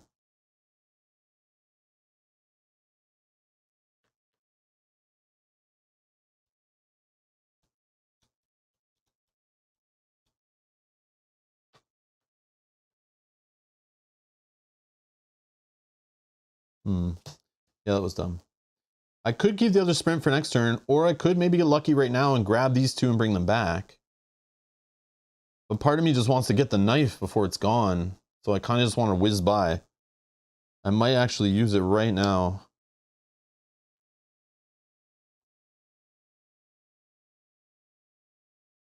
Yeah, because I still have, I can pitch and reroll. I'm like still good for it, but I'm gonna have like an empty hand turn again, and that's like so bad. I keep doing it. Oh, yeah, imagine I had that move die. Oh man, I should have took that. Oh well. Here we go. Come on, give me 2 successes on this one. Please, please. Yes, thank you, dice gods. 2 successes. All right. So we can move 3, we lose a time. All right.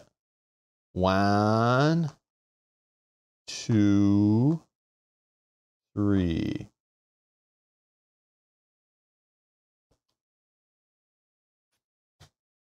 And yeah, I'm gonna walk. Yeah, that was dumb. All right, so I move a space. Well, I guess I should bring these guys with me, no? Yeah, let's bring them with me. Bring the 1 with me, right? And then I move a space, I lose a health, and I lose 2 time. And I'll just sit with these 2 cards in hand. Okay, so what do I have? I mean, I could toss the weak attack for 1 more money to go to 2, but yeah, I should to get a search. But that's kind of lame. Weak, walk, sprint, short rest, focus, focus. Yeah, I'm definitely playing this one sloppy. Sloppy. The dice are not helping. Okay.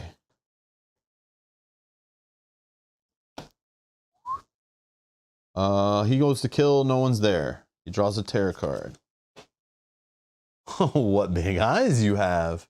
When you move into or begin your turn in the big bad wolf space, discard a random action card if able. Oh, okay.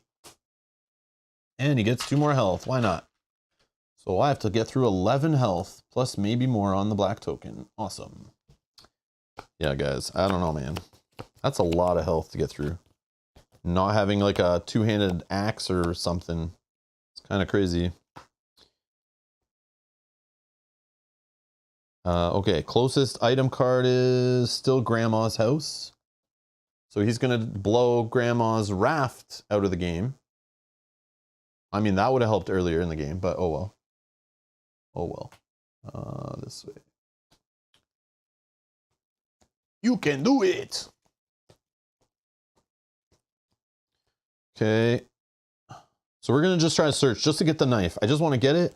But I mean, all I have is this in hand. So this could be really dumb. Our horror could go up here if I whiff. But yeah, we're going to do it. 3 dice, why not? We got a success. Village, knife. We got ourselves a kniffy. Who would leave such a thing lying around? All right, so at least we have a little bonus damage to help us catch up on this crap later. And I'll just save the close call, obviously. And we lose a time. All right, done. 5 to spend. We get all these juicy cards back, which I am always tempted to spend them all, and I gotta stop doing that. 1, 2, 3, 4, 5, 6, 7 cards. I could spend 5. It's now the time. Where's he gonna go? He goes to the closest, it's Grandma's house. If I move into the Glen, if I go after him with the woodsman, unfortunately they might panic. But then maybe I could move into where the woodsman goes.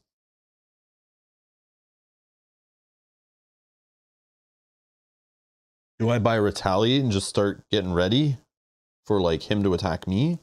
And then maybe get offensive on the next turn? I only have 2 health, so like, I should really heal and maybe just bunker down, whatever it's called. Yes, we must pray to the dice gods. Please, dice gods, please.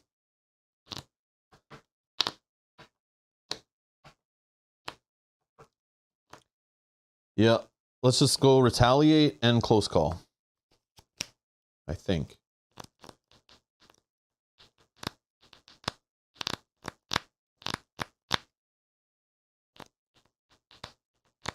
He only makes me discard one at random if I enter his space or I start in his space. But I could move out on the next turn so I don't start in his space, then move back in maybe.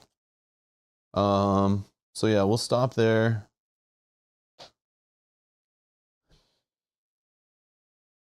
Oh yeah, we have the ultimate dice for damage too. So it's kind of like having a weapon, maybe. Probably not. I'm probably going to whiff on it a lot. I mean, the red dice aren't supporting it well enough to get successes, so I'll just have to have a handful of cards. 1, 2, 3, 4, 5, 6, 7, 8, 9. Okay, cards purchased, reset, killer, in no one's space, terror card. I'll huff and I'll puff. So he's in the purple mode here with the skull. So he is actually going to the closest victims or final girl. He's going to move for 3 and attack for 2, then attack for 2.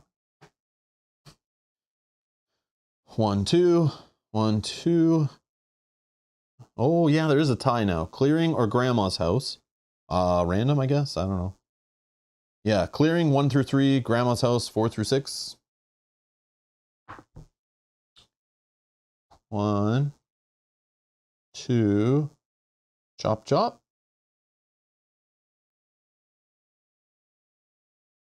Yeah. Oh, is sound cutting out? Is something wrong? Should be okay. Maybe refresh the stream, Jessica. It could be something wrong on my end. I don't know. So he kills 2 victims. So he heals 1, but there's none to heal. And then he goes up here and we panic adjacent victims. So we're going to panic the 2 at Gingerbread House. And one of them wanders into his space. The other one stays where it is. Or Gingerbread House. Gingerbread House. Grandma's house is here. Holy, that's a lot of death. 6 dead victims so far. So many more to be fed into the wood chipper. All right. Upkeep. He's definitely closest to the Gingerbread House this time. So we're going to discard off that deck. A lucky rabbit's foot. We've seen this one before. Oh, it's another one of those ones, like the candy. Except for it's got this one, which I like. Just refresh. Perfect. Yeah, Jessica, I don't know. YouTube's only been around for like a few decades, but who knew? Still has bugs all the time. Weird how that works, eh? It's weird how buggy it is. All right. Okay.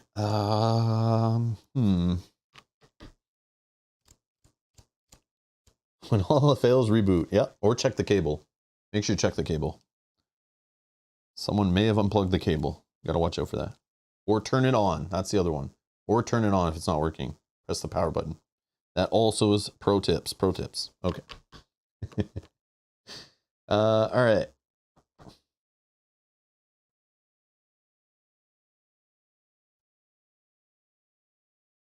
Well, he's not coming after us, so what do I do? Do I do another search? I don't have a search, but do I like kind of chill? Do I go try to save victims? I don't want to go in this Glen just because they wander, so I can't like go after him, so I'm just gonna let him keep eating victims. But then he just gets stronger.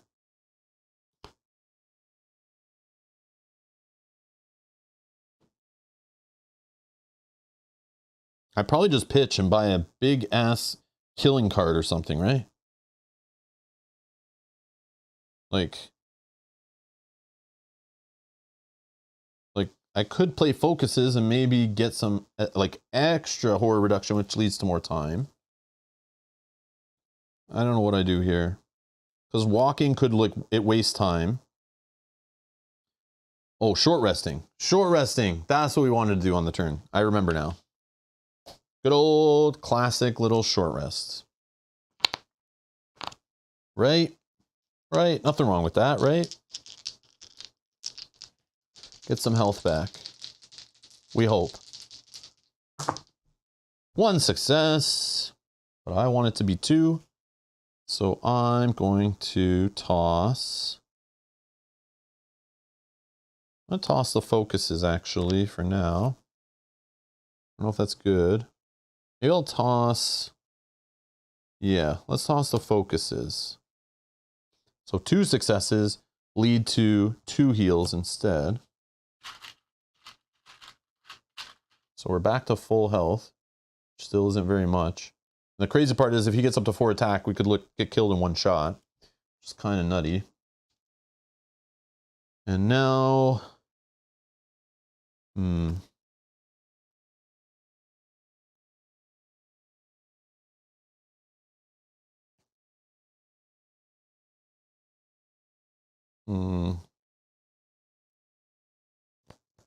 Also advise getting guard cards. You might start hitting twice around. I know, I'm thinking of that gate. So I'm thinking too, but do I go offensive first? Because how long is he going to take, right? So like, I don't want him to eat all these guys. I'd rather him start the process of fighting me a little bit.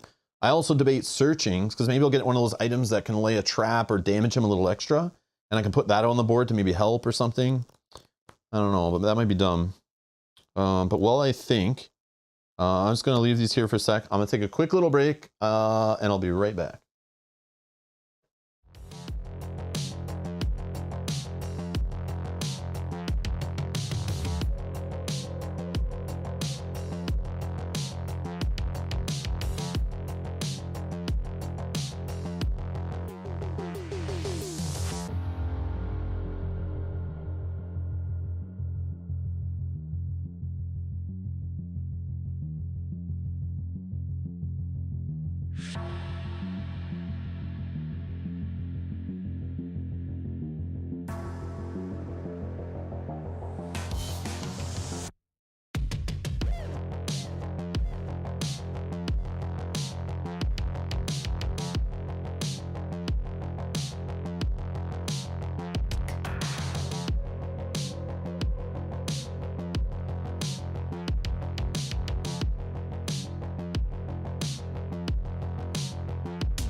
Okay, we're back.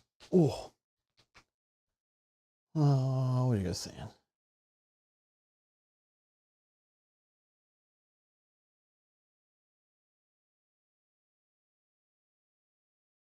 Oh, you've beat the wolf, Kate. Nice. I've lost once, and we're about to find out if I'm going to lose or win my second game.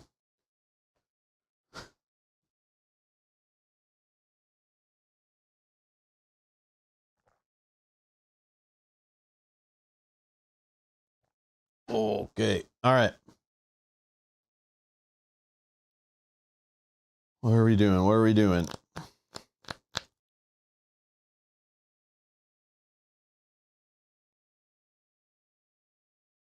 mean, we should probably just get out of there, right? But like, again, am I wasting? I could trade in 2 for a guard. Like, I just want him to come after me, but right now he's going to kill the one in his space, raises my horror, moves for 4, and whatever this does. All I have is weak attack, obviously retaliate I'm not playing, obviously rerolls, so the only thing I can do is walk. But yeah. Hunker down? Yeah, you think so? Okay. Okay. I'll spend these walks then for 2 more time to 8. Okay, what are we purchasing with 8? A guard and a critical blow? Like, what do you think?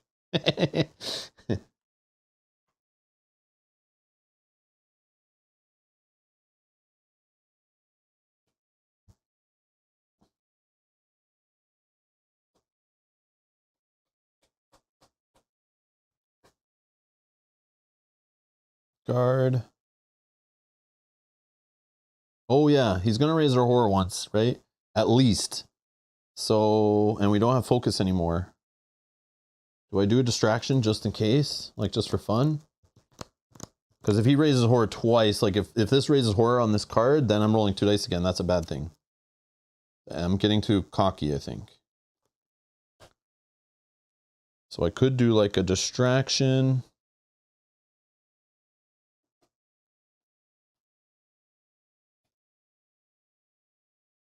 I could pitch one more card. Like the weak attack, right? I could pitch that, go up to 9. And then I can afford like distraction and critical blow. That's too cocky probably.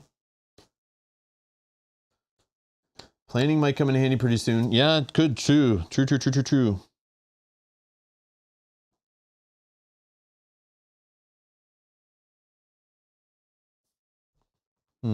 I like improvise though too. I think I play safe. We try to drop our horror down again because we know he's going to raise it at least 1, maybe 2, maybe 3. Who knows? Who knows?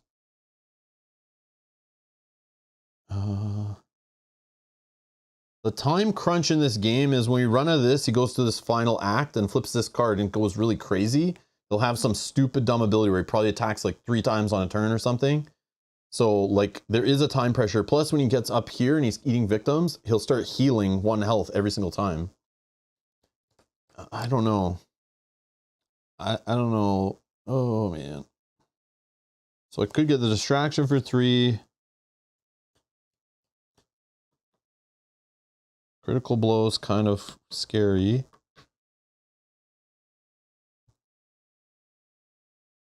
Again, I can search, but it might not do much. Because I am in a search space. There is 3 items left there. Maybe I just search.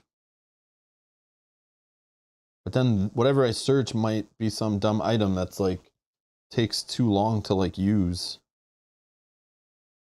Yeah, the thorny vines would have been good. Okay. Oh, this is a big moment. Big moment.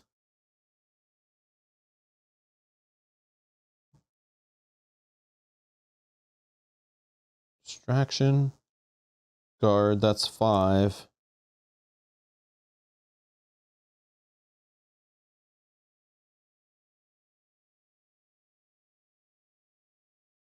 Furious Strike, yeah, that could be a thing. 4, 5, 6, 7, 8, 9. Yeah, let's just go Furious Strike. Not as good. I feel like I leave that for when I don't have much time. Oh, the Desperation die. That's true. Oh yeah, we gotta use that this scenario. Yeah, let's just go this one. I don't know. I'm literally gonna be just sitting there doing nothing. He's not gonna come after me. Maybe he will though. If he comes after me, awesome.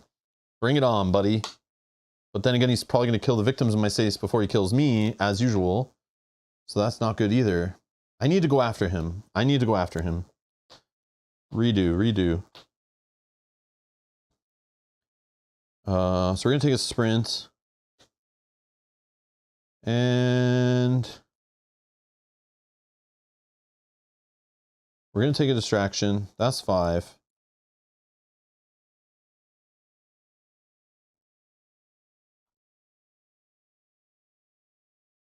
Yeah, maybe we do the Furious Strike. Sprinting, I need to move 1, 2, 3, 4, 5. He's so far away. But I feel like I need to get to him so he comes at me. Otherwise, he's going to choose this guy, then like probably these guys. I need to move. Yeah, sprint, distraction. Maybe do a search before we leave. 2, 3, 4, 5, 6, 7. And a guard. 8, 9. Yeah. 6. No, we do a sprint. Okay, final answer. I think that's what I'm doing. This is weird. Okay, 9.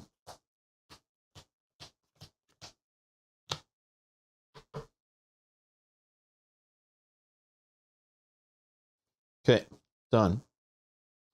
He's killing. This goes up. Horror goes up. Next. Terror card. We only have 2 left. Oh, come on, man. More power, more health. When you move into or begin your turn in the Big Bad Wolf space, I lose a health, right? That's what that means? I think that's I lose a health. Jeez. Look at this guy. He's become the ultimate villain over here. 13 health I need to get through. Yeah, guys, like, I don't know what's going on here. This final finale card better be the weakest thing I've ever seen. This is insane. What's the last one? It's what big eyes do you have? What big ears do you have? Is there a what big teeth you have that I'm gonna see next? Calling it now. Calling it now. Serenity now. So he's gonna discard the gingerbread house item. Oh, he just wrecked the flowers. Maybe use once per action phase if the horror level is 2 or higher for a 1 horror reduction. Oh, that's kind of neat. Smell the flowers. I like it. Calm you down.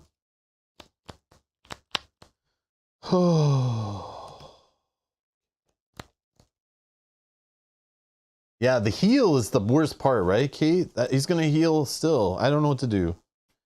Guys, I don't know what to do. All right, I'm just going to start with a search. Let's start with a... Oh, no. Let's not start with a search because it could raise our horror. Let's start with a distraction. Or do I start with that? No. Let's do this. I don't know. Oh, 2 successes and a freebie.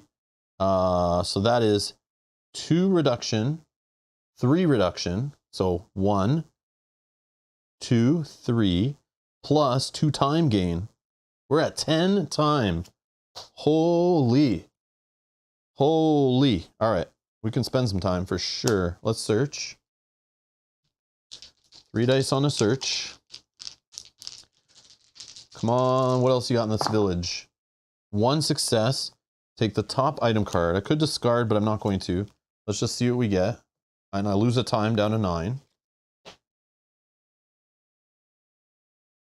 Why does it not do more damage? It's 2-handed. Discard at any time to prevent all damage from a single attack.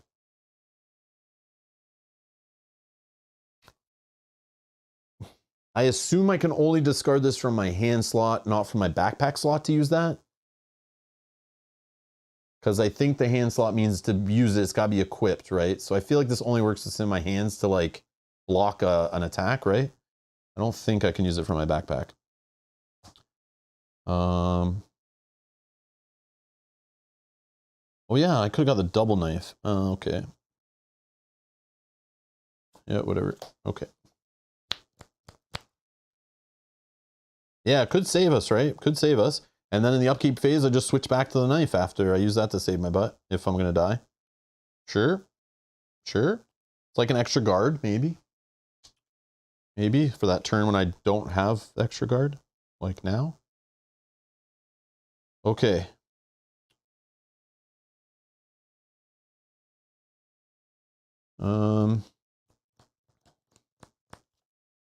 Let's just sprint. I'm okay if it fails, ends the turn, whatever. We just need one success.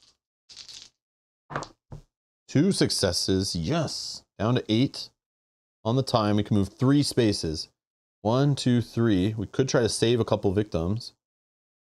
Well, I guess we wouldn't because we would have the woodsman with us. Or I go 1.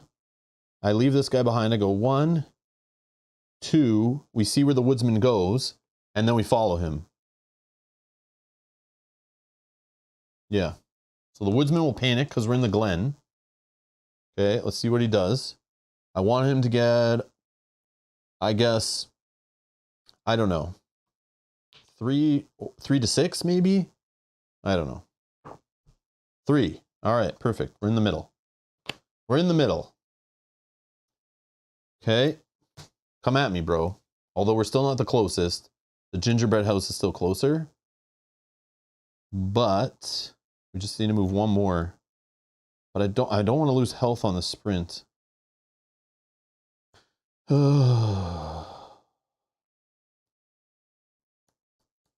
I also don't want to hold all these cards. I have tons of cards coming, and I have tons of money. So I might as well just do it, right?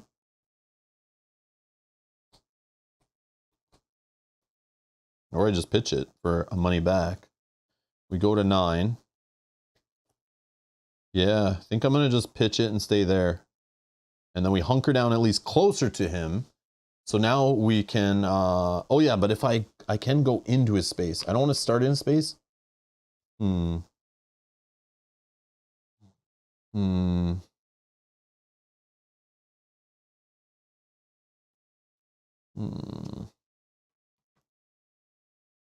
See, if he comes at the woodsman, I'm in trouble, right? I should have saved the woodsman, actually. Probably would be the smart play now I'm thinking about it. Because then I could have just got the benefit of a whole bunch of time. But that's okay. I'm worried he'll just get eaten right now and then I lose 3 time, which will probably happen, right?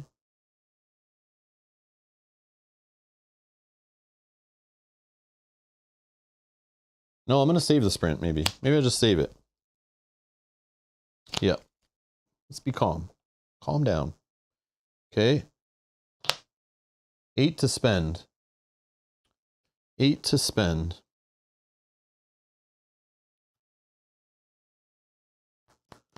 We're going to critical blow this fool.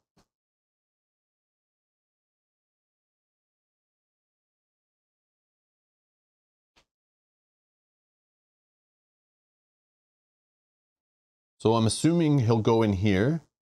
Assuming. He might not. But if he does, then I have to move 1, 2, 3 to get in. That's a lot of move. But I want to move in with the woodsman. So then I'm on the offensive. The problem is I need to kill him so I don't keep losing health. And I don't want to discard action cards. So I need to get in there and do like a big hit of like at least 4 damage to kind of get rid of those 2 minor powers. So I think I need to do that offensively. So critical blow is kind of risky because I could only do 3 damage. I'm rolling the extra ultimate die. I need 2 successes on it. So do I load up an improvise with it and I pitch cards for money? No. I got the rerolls in hand.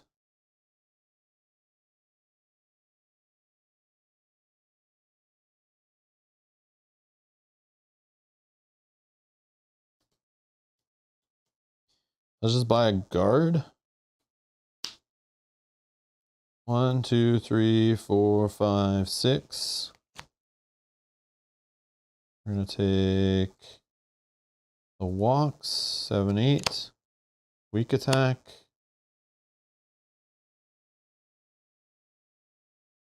We're going to take a focus. I'm going to save the short rest here because we'll probably need it next turn. 1, 2, 3, 4, 5, 6, 7, 8, 9, 10 cards. Okay, beautiful. Beautiful, beautiful, beautiful. All right. Here we go. He tries to kill. No one's home. Last terror card. Here we go. Oh, no. Here we go. Yeah, yeah. That's what I thought. Okay, so he's moving. He's doing this bottom part. So the closest here is this one. We are 2 away. So he kills here. This will go up. He heals. There's nothing to heal. Okay. Then upkeep phase. No panicking, right? No one's in a space. Upkeep phase. There's something that happens. Item card. Gingerbread house, obviously. Oh, the hatchet. You may attack from adjacent space. If you do, place the hatchet token. Feels like I'm playing Jaws of the Lion over here. Throwing around hatchets. Picking them back up. An axe without a woodsman? Oh, no. I have the woodsman. He's right here. That's his axe. Oh, no. Okay. Finale time. If I save the woodsman, I get double the benefit from saving him, I think it was. Yeah, double your victim save bonus. So in this case, it's only gain a time. So I'd get 2 times instead of 1 for saving him. Not the greatest, right? But it's better than losing 3 times if he dies. But at this point, the benefit of rolling extra dice with him, I'm going to put him at risk. I only get 1 turn basically with him before he probably gets eaten. So, uh-oh. Tasty treats. So yes, he is attacking twice. This is going to be bad. When revealed, the big bad wolf recovers 1 health for each dead victim. Yeah, see? Don't hit the wolf until the finale. I didn't know this was a thing either. Yeah, he's all about healing. This idiot. Yeah, never attack him early in the game. So dumb. He's so much heal everywhere. Yeah, he's full health. Thankfully, we didn't run into him earlier and I start hitting him because it would all been a waste. Okay. So now he moves for 5 and attacks twice. So he's definitely going to come at us. He's going to attack the woodsman and kill him. So I want to go at him first, I think. That's smart? I don't know.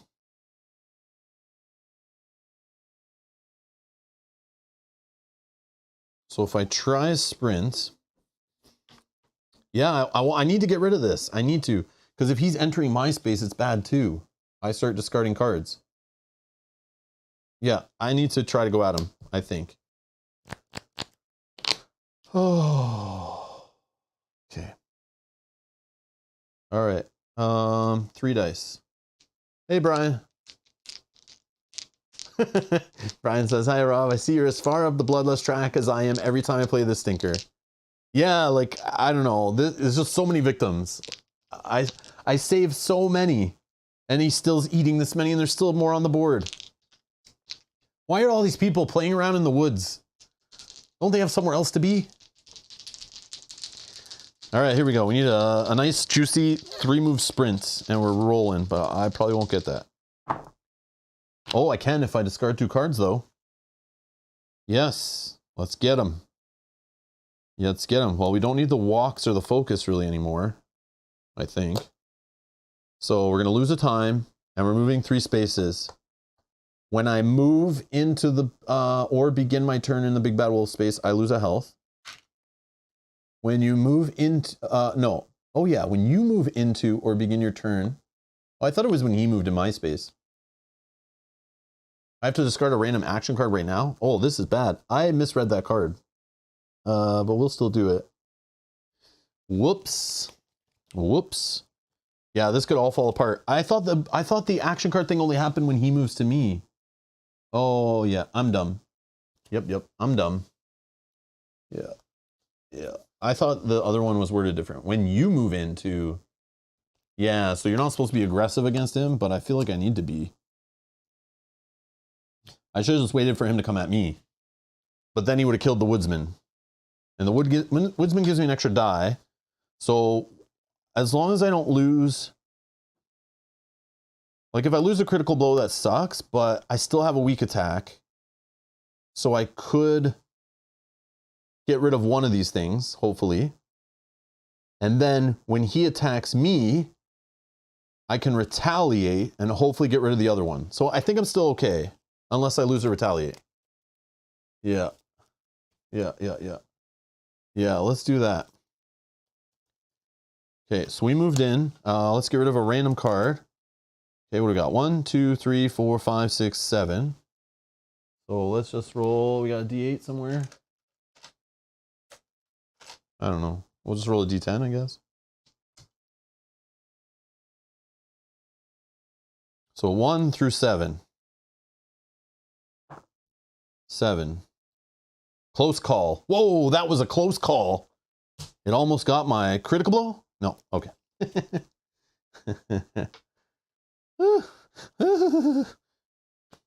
Sucks, but that's not bad. All right, let's get them, boys. Yeah, let's just do a big fat, well, critical blow can end the turn. So let's do a weak attack first. Oh, but weak attack can end the turn too, right? Oh, what do we do? Yeah, weak attack. All we need is 1 success and it won't end the turn. On a critical blow, 1 success could end the turn. So let's do weak attack first. Kate says, I go at him early when he gets his minor dark power just to try and get rid of them and then save some time to recover. Choosing dodge for your signature card helps as an extra reaction card. Oh, I don't choose, Brian. Yeah, but if we choose, I just do the signature cards at random, but you are 100% right. Any blue card would be helpful, kind of, right? Just so we have something, but I guess dodge would be the better one, right? Yeah, dodge is the better one. But I didn't choose. We almost, we did a vote on the chat earlier to pick the character we played with. So if I had Layla and we flipped her and she got a signature card, I probably would have taken dodge. That would probably make sense, right? But we didn't go that route. Agnes won the poll. So we're playing with Agnes. We got some bonus dice. We're rolling with that. Okay, weak attack. First time, we get to roll our yellow die. 3 reds. Do I have reroll still? I have a reroll. I have a couple cards to pitch. Oh, the woodsman gets us an extra die, right? Where is this woodsman? He finally does something other than running around in the woods. Oh, he adds 1 extra red die for every 3 health the killer has. What am I doing? I could have been in the red and still be fine. Although he's not going to live long. We know this, right? Okay, so what's he at? 9, 10, 11, 12, 13. So 4 extra red dice. I don't have enough dice. I have more in the other game. Hostage Negotiator. Are you allowed to go above? And just like, I assume so. And then I just track the results and yeah. So I get to roll 1 more red, right? Probably. I don't know if there's a max in this game. Probably is though, right? That covers them from busted things like this. Yeah, I'll just re-roll 1, right? Yeah, okay. All right. This feels like I'm playing too many bones over here.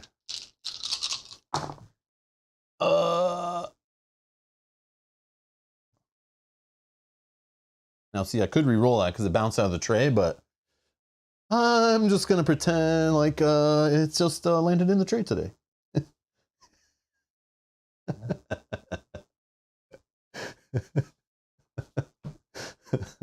Okay. All right, dice. All right. Now you're being funny.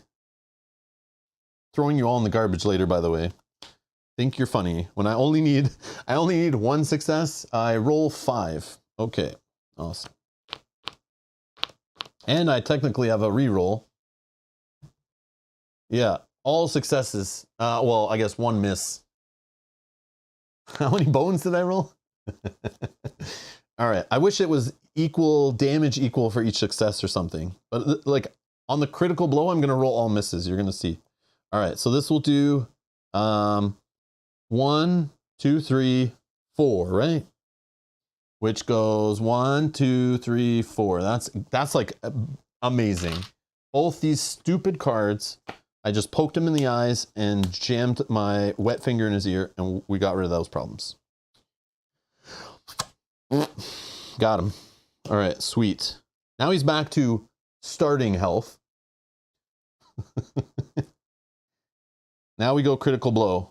This is risky because I could toss 2 cards or reroll, but the woodsman is still a thing, right? He's just giving me less dice. So I should have done it the other way around, right? Now that I'm thinking, I forgot about the woodsman adding into it. Yeah, definitely should have made sense to go the other way, probably, right? But then I was just scared, like, even though I'm rolling so many dice, I don't trust that I'm not going to just roll 1 success, you know? And end my turn. All right. So for this, we get to roll the yellow, 3 reds because we're still in the green. And he's at what, 9? So we get 3 more reds. Oh yeah, just 1 less die, right? Yeah, I just wanted those dark powers gone. Like that's all I was hoping for this turn. That's why I went aggressive. Cost me a health, but I think it was worth it. And the problem is when the woodsman gets eaten this turn, he's going to cost me 3 times for the next turn. So I'm going to have a couple weak turns coming up, I think. But we'll see. We'll see.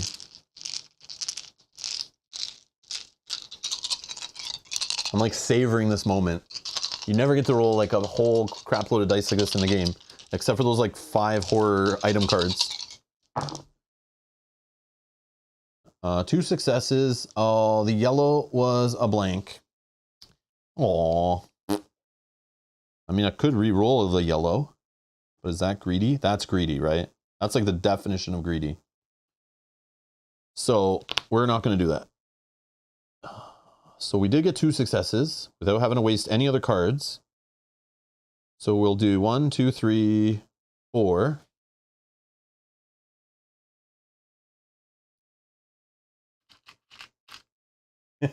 I know, Kate, I know. If he was on his final health, maybe, but I think at this point it's greedy. I'm going to need it for my retaliates and guards probably, right? So I don't die. And then we drop horror, which will give us a time. All right.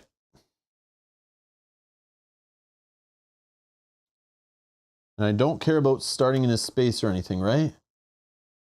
Because all that's gone. So I don't need to move away. That's why I was hoping to save the walk, was to get out of the space. But either way, he'll come and get me. So I think we're okay, right? Just double checking. Yeah, I think we're okay. All right, 6 to spend. What are we doing? Furious Strike.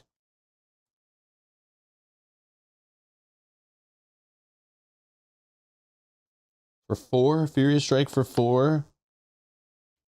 We get these 2 back. Oh yeah, we need to rest. Oh yeah, heal. Heal, heal, heal. He's going to be hitting for 4 on me because he'll kill the woodsman. And I'm going to lose that 3 times. And he'll only attack me once, which I'll use the retaliate on. So that could hit back for like 2. And then I Furious Strike him. And it maybe hits him for 2 more. Yeah, we're going to go with some more rounds with this guy.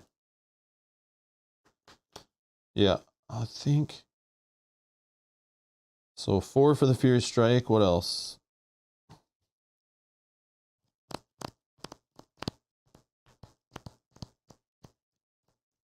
I could just buy the other guard, but I want to leave it there so I can get it back.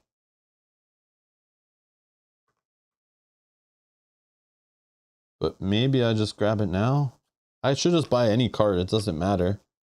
Just to throw it away. Oh, I could have threw my walk away, right? Yeah. Sorry. I forgot to throw my walk away to go to 7. That would have been smart, right? Yeah. So at 7, I can spend 3 more, but that doesn't really help too much. Unless I buy an improvise.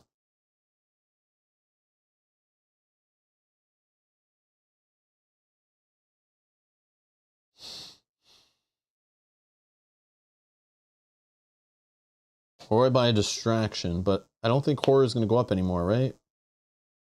So that's kind of dumb. Yeah, no, I think I save the walk and I just buy like a 2 card. Like a 2 cost card just to have something. Yeah, we'll just get the guards in hand. No planning, improvise. Maybe planning? Ah, you think?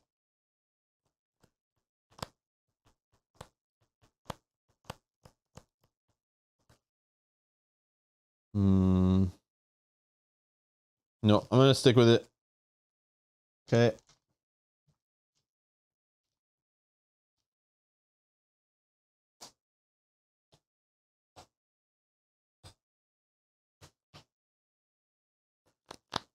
Okay.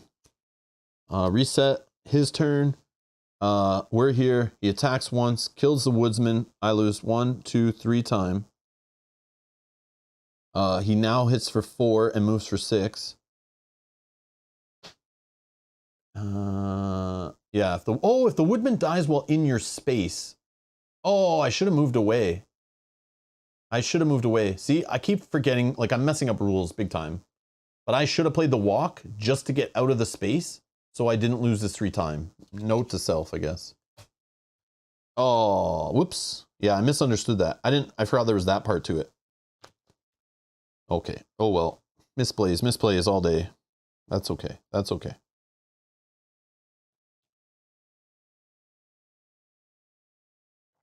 Kate, doesn't he have to hit the woodsman?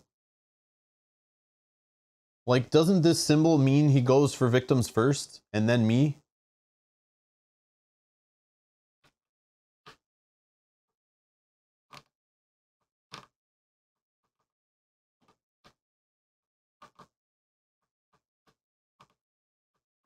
I think that's what that means, right? Yeah. Oh, okay. Yeah. Victim first. Okay. Thought so. Yeah. Yeah. Okay. Yeah. We went through this before, I think, on one of the other ones. I didn't realize, but I think that's how it is. Yeah. I think it is, Kate. Yeah. Yeah. That's the problem. The woodsman's so at risk. That's why I didn't want to hunker down, because he would just come in and kill the woodsman. I would never get to use his ability. So then why wouldn't I just save him earlier? So that's why another reason why I just pushed, right? Just to have the advantage. And more dice is always good.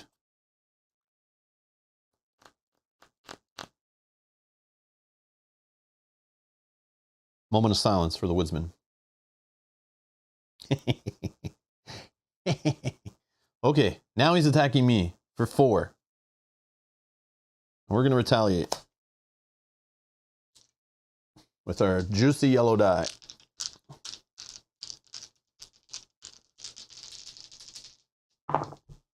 One success, no bonus damage. So it could reduce it by 2. Or do I re-roll something? Do I re-roll all dice? Is that a ballsy play? Too ballsy, right? I won't die. Oh, I get an extra die if I do this. Yeah, yeah. Let me take 2 damage. Yeah. I want 2 damage. And I'm going to only hit him back for 2. Yeah. I think it's worth it for the extra die. I'm going to do it. The pitchfork I want to save for like right now, I love sitting at 1 health. Like, I love it in this game. I feel great. We could just do 2 more damage to him, but I couldn't get there even if a reroll happened. I wouldn't get him down to 1 die either, so I'll save the pitchfork for like when I really need it, but like when I really miss on a roll. I could play a guard here too to try to prevent, but I'm going to go get greedy for the extra red die. I'm going to get greedy. Okay. Upkeep phase. He discards from the gingerbread house. It's all gone. You're taking everything. Get out. You blew the whole house over.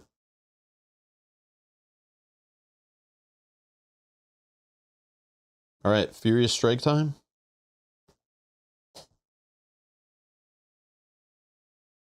Yep. Furious strike. Let's get them, boys. You broke the gingerbread house. You will pay.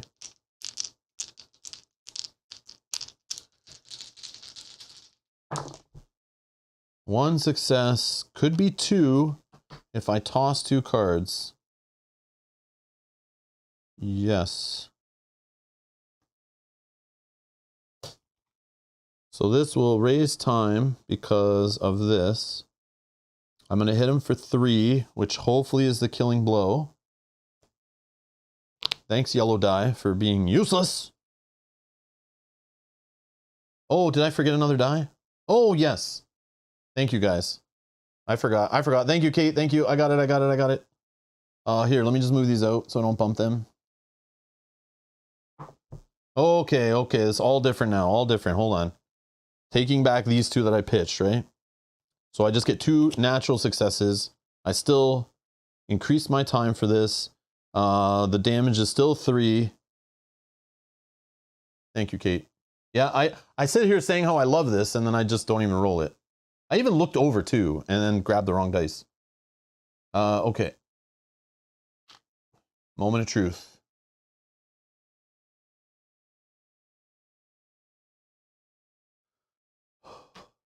What? What's that? Oh, guys, I gotta go. I'll be right back. No, I'm just joking. Yes! Yes! We killed him. We killed him. We killed him.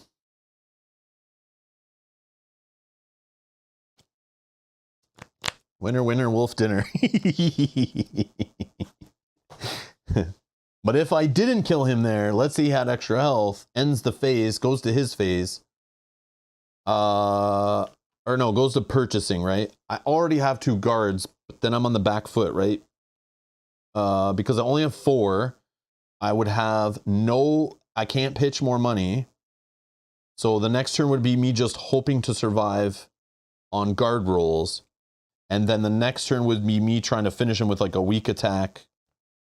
Because I wouldn't be able to afford critical blow. Furious Strike and Retaliator gone. So yeah, that could have been different, but obviously I was rolling a bunch of dice there. I'd be okay, I think. But yeah, him attacking twice for 4 each time, that's crazy. Let's check my little token. Oh, okay. What is it again? There's a 1 with a 1, right? And a 2. Oh yeah, there's a 3. I forgot about that one. What is this one? Oh, I get it. Sorry, I didn't flip it. Wow. My God. Thank you, everybody. That was not my victory. That was definitely a shared victory with you guys, for sure, as usual. Brian asks, will you be displaying your new wolf's hide rug in your winter cabin?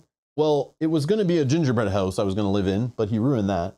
So now I'm moving in with Grandma. And yeah, I'm going to just chill with Grandma. And we'll just, yeah, tomorrow we got to attend the funeral for the woodsman. And I think I think there's enough fur that I'm actually going to make a fur coat for Grandma. And she'll wear that to the funeral. Yeah, I think that's how we're going to roll. Yeah. Oh, yeah, I also had the pitchfork. So I guess I wasn't that bad off, right? So even if like a guard failed, I could have pitchforked, switched to my knife. Yeah. I forgot I had this free save also still. Yeah. So the 2 guards, I wouldn't been. I could even use like 2 guards on 1 attack if needed, and then the pitchfork to fully clear one. But yeah, it could have still gone the other way for sure. What other items do we have? Oh, the other knife was in the village. The knife was the next card in the village. So if I just saved and searched 1 more, I could have held both knives in my hand and done 2 extra damage per attack. And then some bread. Fresh from the baker's, it was Grandma. It was for Grandmother, but she'll understand. Discard during the action phase to choose one of the following. 3 time or move up to 2 spaces. I like that. And then the last item in Grandma's house was some chicken bones. If it can trick a witch, it must be good for some other other predators. 3 uses. Oh, and they give you 3 tokens. Spend a time to place chicken bones token in your space. If an enemy enters the space with chicken bones, discard the item and deal 1 damage to the enemy. So was this like him choking on them? Or is this some kind of voodoo magic stuff from some storybook I don't know about? I'm assuming he's just choking on chicken bones, right? Is that what's happening? What other fun items are there? So we didn't get the birds. Birds are cool though. Oh, there's a bow in this one. The archery bow's in here. What's this one? The cage. Not all monsters have been let out of their cages. You may discard this item to retrieve the songbirds.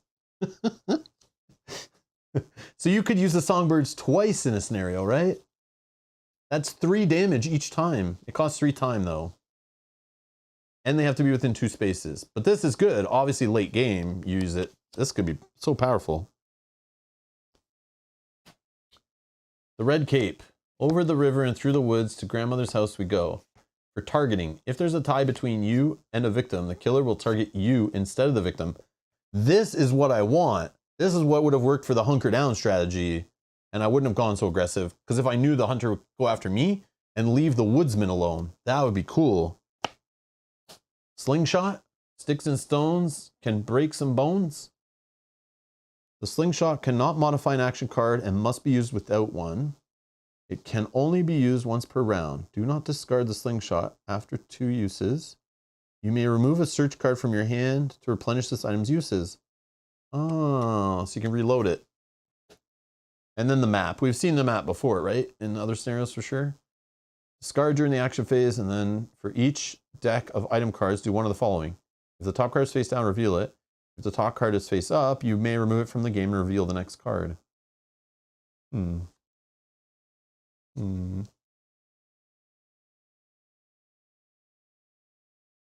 Oh yeah, let's check their special items. I don't know. I didn't look at them, to be honest. So Gretel's is a knife. Over the kidney and through the spleen. If you have a knife in each hand, you may use both when attacking. So this just, oh, this one does 2 damage. So you could have this one in a regular and be doing 3 extra damage. Should have played with, nope, red's got a crossbow. 5 uses, 1 to 3 range away. The crossbow cannot modify an action card and must be used without one. It costs 2 time to fire an arrow. Only red may use this item. So 5 little damage tokens for 2 time each. Gretel is savage, yeah. Over the kidney and through the spleen. Yeah, that's cool. All right, cool. Now this one's neat. This one's just like not, I don't know. There's like no custom action card. Obviously I add my own in with the signatures, but the map's kind of meh. The events were okay, but nothing like crazy I've seen yet.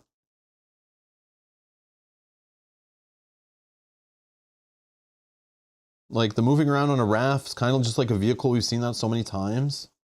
This guy is just about horror and healing. And killing lots of victims. Yeah, I don't know. I don't know about this one. And again, I have no tie to the theme really, right? So like, I don't really care. The location's not special. The killer's not special. There's no custom action card. This one, if I were saving money and only buying the best of the best, this one I would pass on. It's not the worst, but I would pass on it easy peasy. But it is cool. But it's like, man, mixing this location with other killers, I don't care. Mixing this killer with other locations, I don't care. But yeah, after playing the Alien one, the Thing, even the ones with the multiple killers, the last one, the Strangers one, all were better than this. The Strangers at least had, you know, the whole multiple killer thing. And it was definitely felt cool. This is like, I don't know.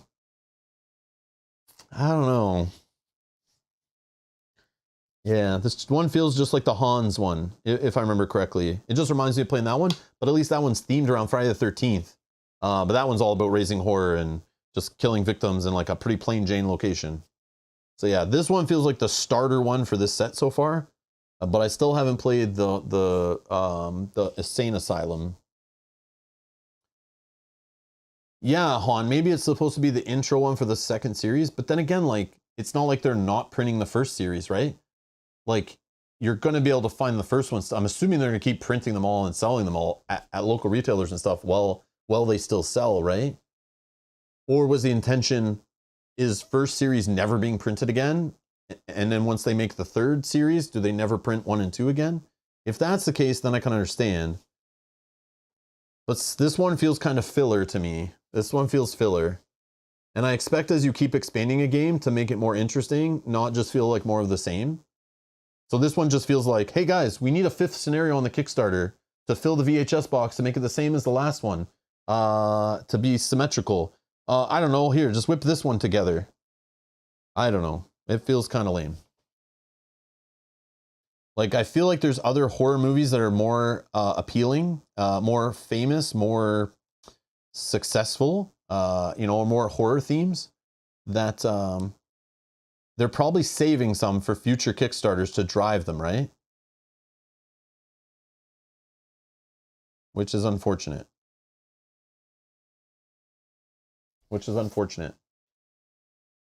Like, where's my Halloween one? I know obviously Friday the 13th is a ripoff of Halloween, the movie series. So like having the Hans killer one, whatever, it's like covers both of them kind of, but not really, because there's lots of references to Friday the 13th in that one. But I need a Michael Myers Halloween one. And like that could just drive the sales of like a whole series, right?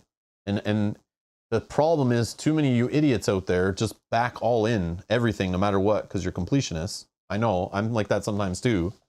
So yeah, they can put in ones like this that are kind of filler and not needed. Gremlins, yes. Gremlins would be awesome. Exorcist, yes. But you know they're saving those ones to like drive the sales of the all in. So you put a couple fillers in, right? You push those to later. So then they can release wave by wave by wave. And then when you sit back and you bought everything and they're done making the game, you look back at your four waves of it and you notice in every wave there's like 2 stinkers. And it's too bad they just didn't take all the best of the best, you know?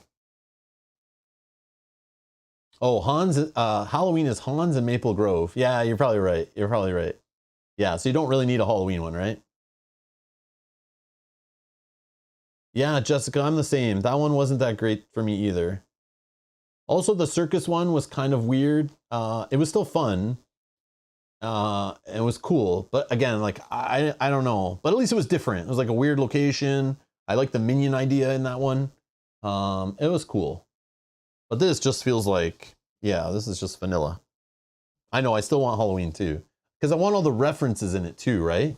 You want all the characters, the final girls, you know, all that stuff for that theme. So yeah.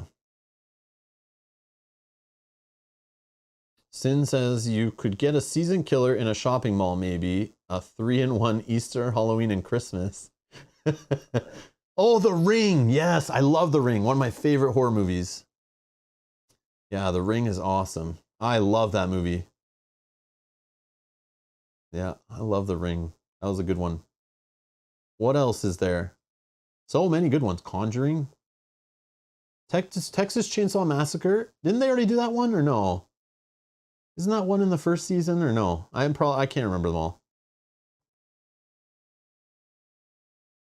Probably not. I thought there was. I can't remember. Again, if only I had access to the internet and I could check, but oh well. Yeah, they do have endless source material. But Jacko, what I'm saying is some of the source material, people don't know the themes and don't care. But the thing is you can still sell those because people want to buy the box sets. Jessica says, I can't watch horror movies, but I love this game. The game is good. Obviously, it's a great game. Obviously. But yeah, there's nothing wrong with this one. It's just there's nothing special about it. It just feels very meh. But again, it's because, oh, Jeepers Creepers was cool too. That's with the truck, right? Oh man, yeah, that was a good one too. Yeah, I had that one on DVD, man. You know what I want? Here you go. $1 million one, okay? No one's mentioned this yet, but here's the one I really want, okay? The Terminator. I want the Terminator. I want, Sarah Connor as the final girl, and I need the Terminator. And make it Terminator 2, Terminator 1. Probably Terminator 1 would be the better one because that's more of like the horror movie. But Terminator 1. Yes, I want it. I want Arnold. I want Terminator running around the board. Terminator 1 is a horror movie 100%. Get out of here. The second one, not as much, but still is. It is a horror movie for sure. The first one is for sure. Yes. Yes, it is. Robots for death? Yes, of course. You could even pull in all the Terminator stuff. You could have machines that are like minions and robots going around. And it's like a wasteland, you know? You could have it in the future. I don't know. But then you need multiple maps, so that wouldn't really work. But yes. And I want little event cards where John Connor is trying to go to school, you know, and then the Terminator's chasing him down, and, you know, a little motorcycle we can drive around and stuff. Velco is trying to get me to buy other board games. Get out of here, Velco. Velco says you could try Terminator the Genesis board game. It's probably crap. I'm a Terminator fanboy, but like every Terminator game I've ever looked at, it's always been like not. It doesn't seem like they're doing it justice, but I could be wrong. Children of the Corn as kids can be extremely creepy. Agree. I will forever associate breaking thermometers in university labs with the Terminator.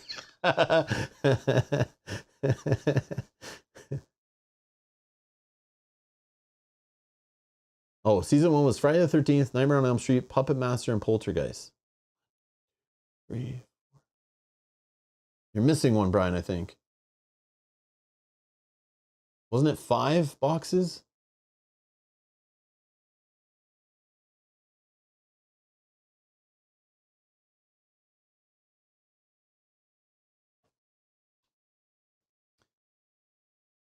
Oh, Salem's Lot. That's another good one.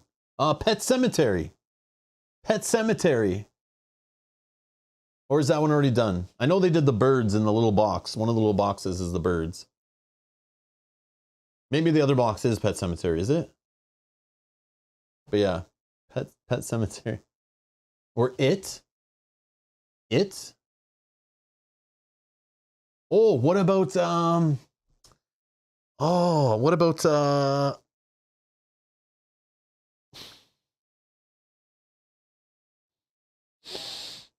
I can't remember the name. Oh, I can't remember the name. Why is I watched it like last year. The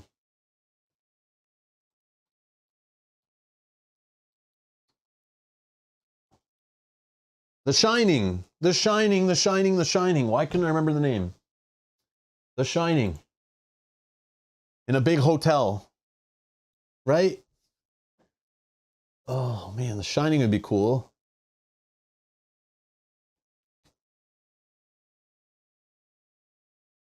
Oh yeah, no vampires either.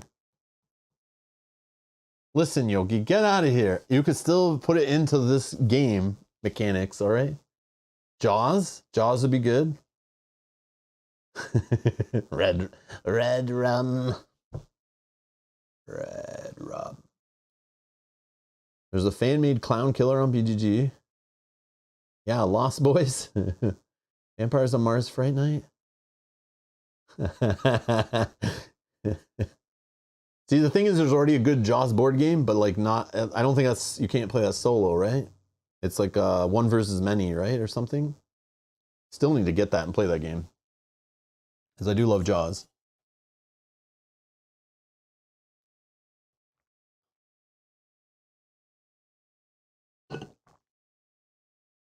Yeah, The Stand. Yeah, yeah. Oh man. Oh, Five Nights at Freddy's. My daughter would love that. She plays those games. Yeah, she's a FNAF fan.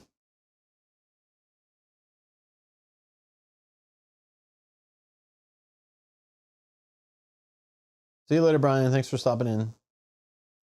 Anyways, yeah. I think yeah, we just gave AJ over at oh man, I am like losing it today. I'm like, okay, I'm done. I'm done. a publisher. Van Ryder Games. Thank you. Van Ryder Games. Yeah, we just gave them the ideas for like the next 3 Kickstarters. They just need to come in this chat and jot down all these names.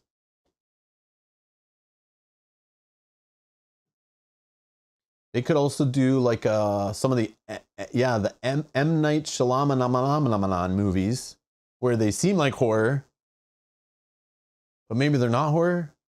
And then there's like a twist, but then that would kind of suck for like a board game ending.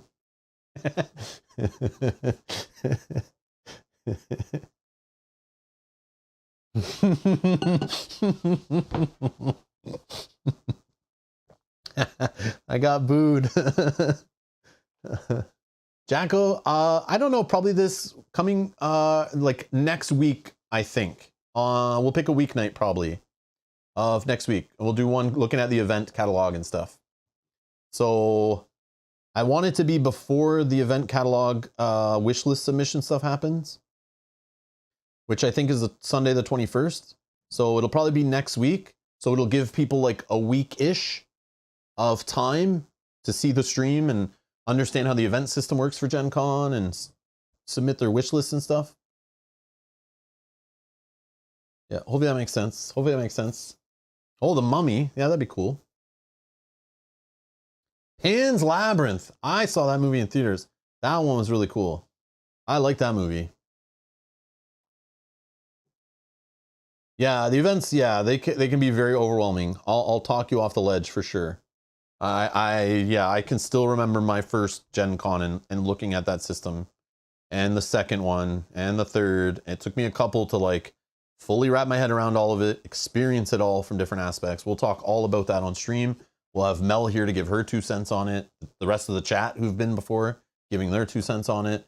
We'll walk through it. We'll kind of look some things up. We'll give examples. I'll explain how the whole system works to the best of my memory. I mean, we did do it last year, so I'm assuming it's the same, but we'll see. Anyways, thank you all so much for hanging out. Thanks for the love. Thanks for praying to the dice gods today for me. Although they weren't really listening for most of the day. They were on lunch break. I think it's because I streamed too early. I streamed an hour earlier than usual today. So I think I caught them off guard. So they like slept in or they were mad I woke them up early or something. But we still pulled out the victory. So if you want more Final Girl, we'll definitely be playing the 5th and final Series 5 box probably next week. If not the week after, but soon. So make sure you subscribe, turn on notifications, check the video description. There's a playlist down there. If you want to check out the previous Final Girl or the next Final Girl playthroughs. Also, we'll pull it out around Halloween time as usual, because it is a horror game. I like getting in that mood around October every year. So definitely more Final Girl coming up later in the year. We'll probably play the little campaign. You know, we'll do like a poll or something. We'll pick a campaign and we'll try to play through it over a few days or something. So stay tuned. More Final Girl coming to the channel. More solo, co-op, competitive games, all that stuff. We are starting a campaign game on Thursday with Kyle, assuming he doesn't cancel or anything.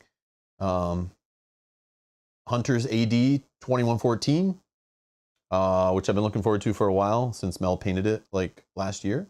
So we'll be playing that. We're starting that. Come and join us for that run and help us make some good choices, bad choices. I don't know.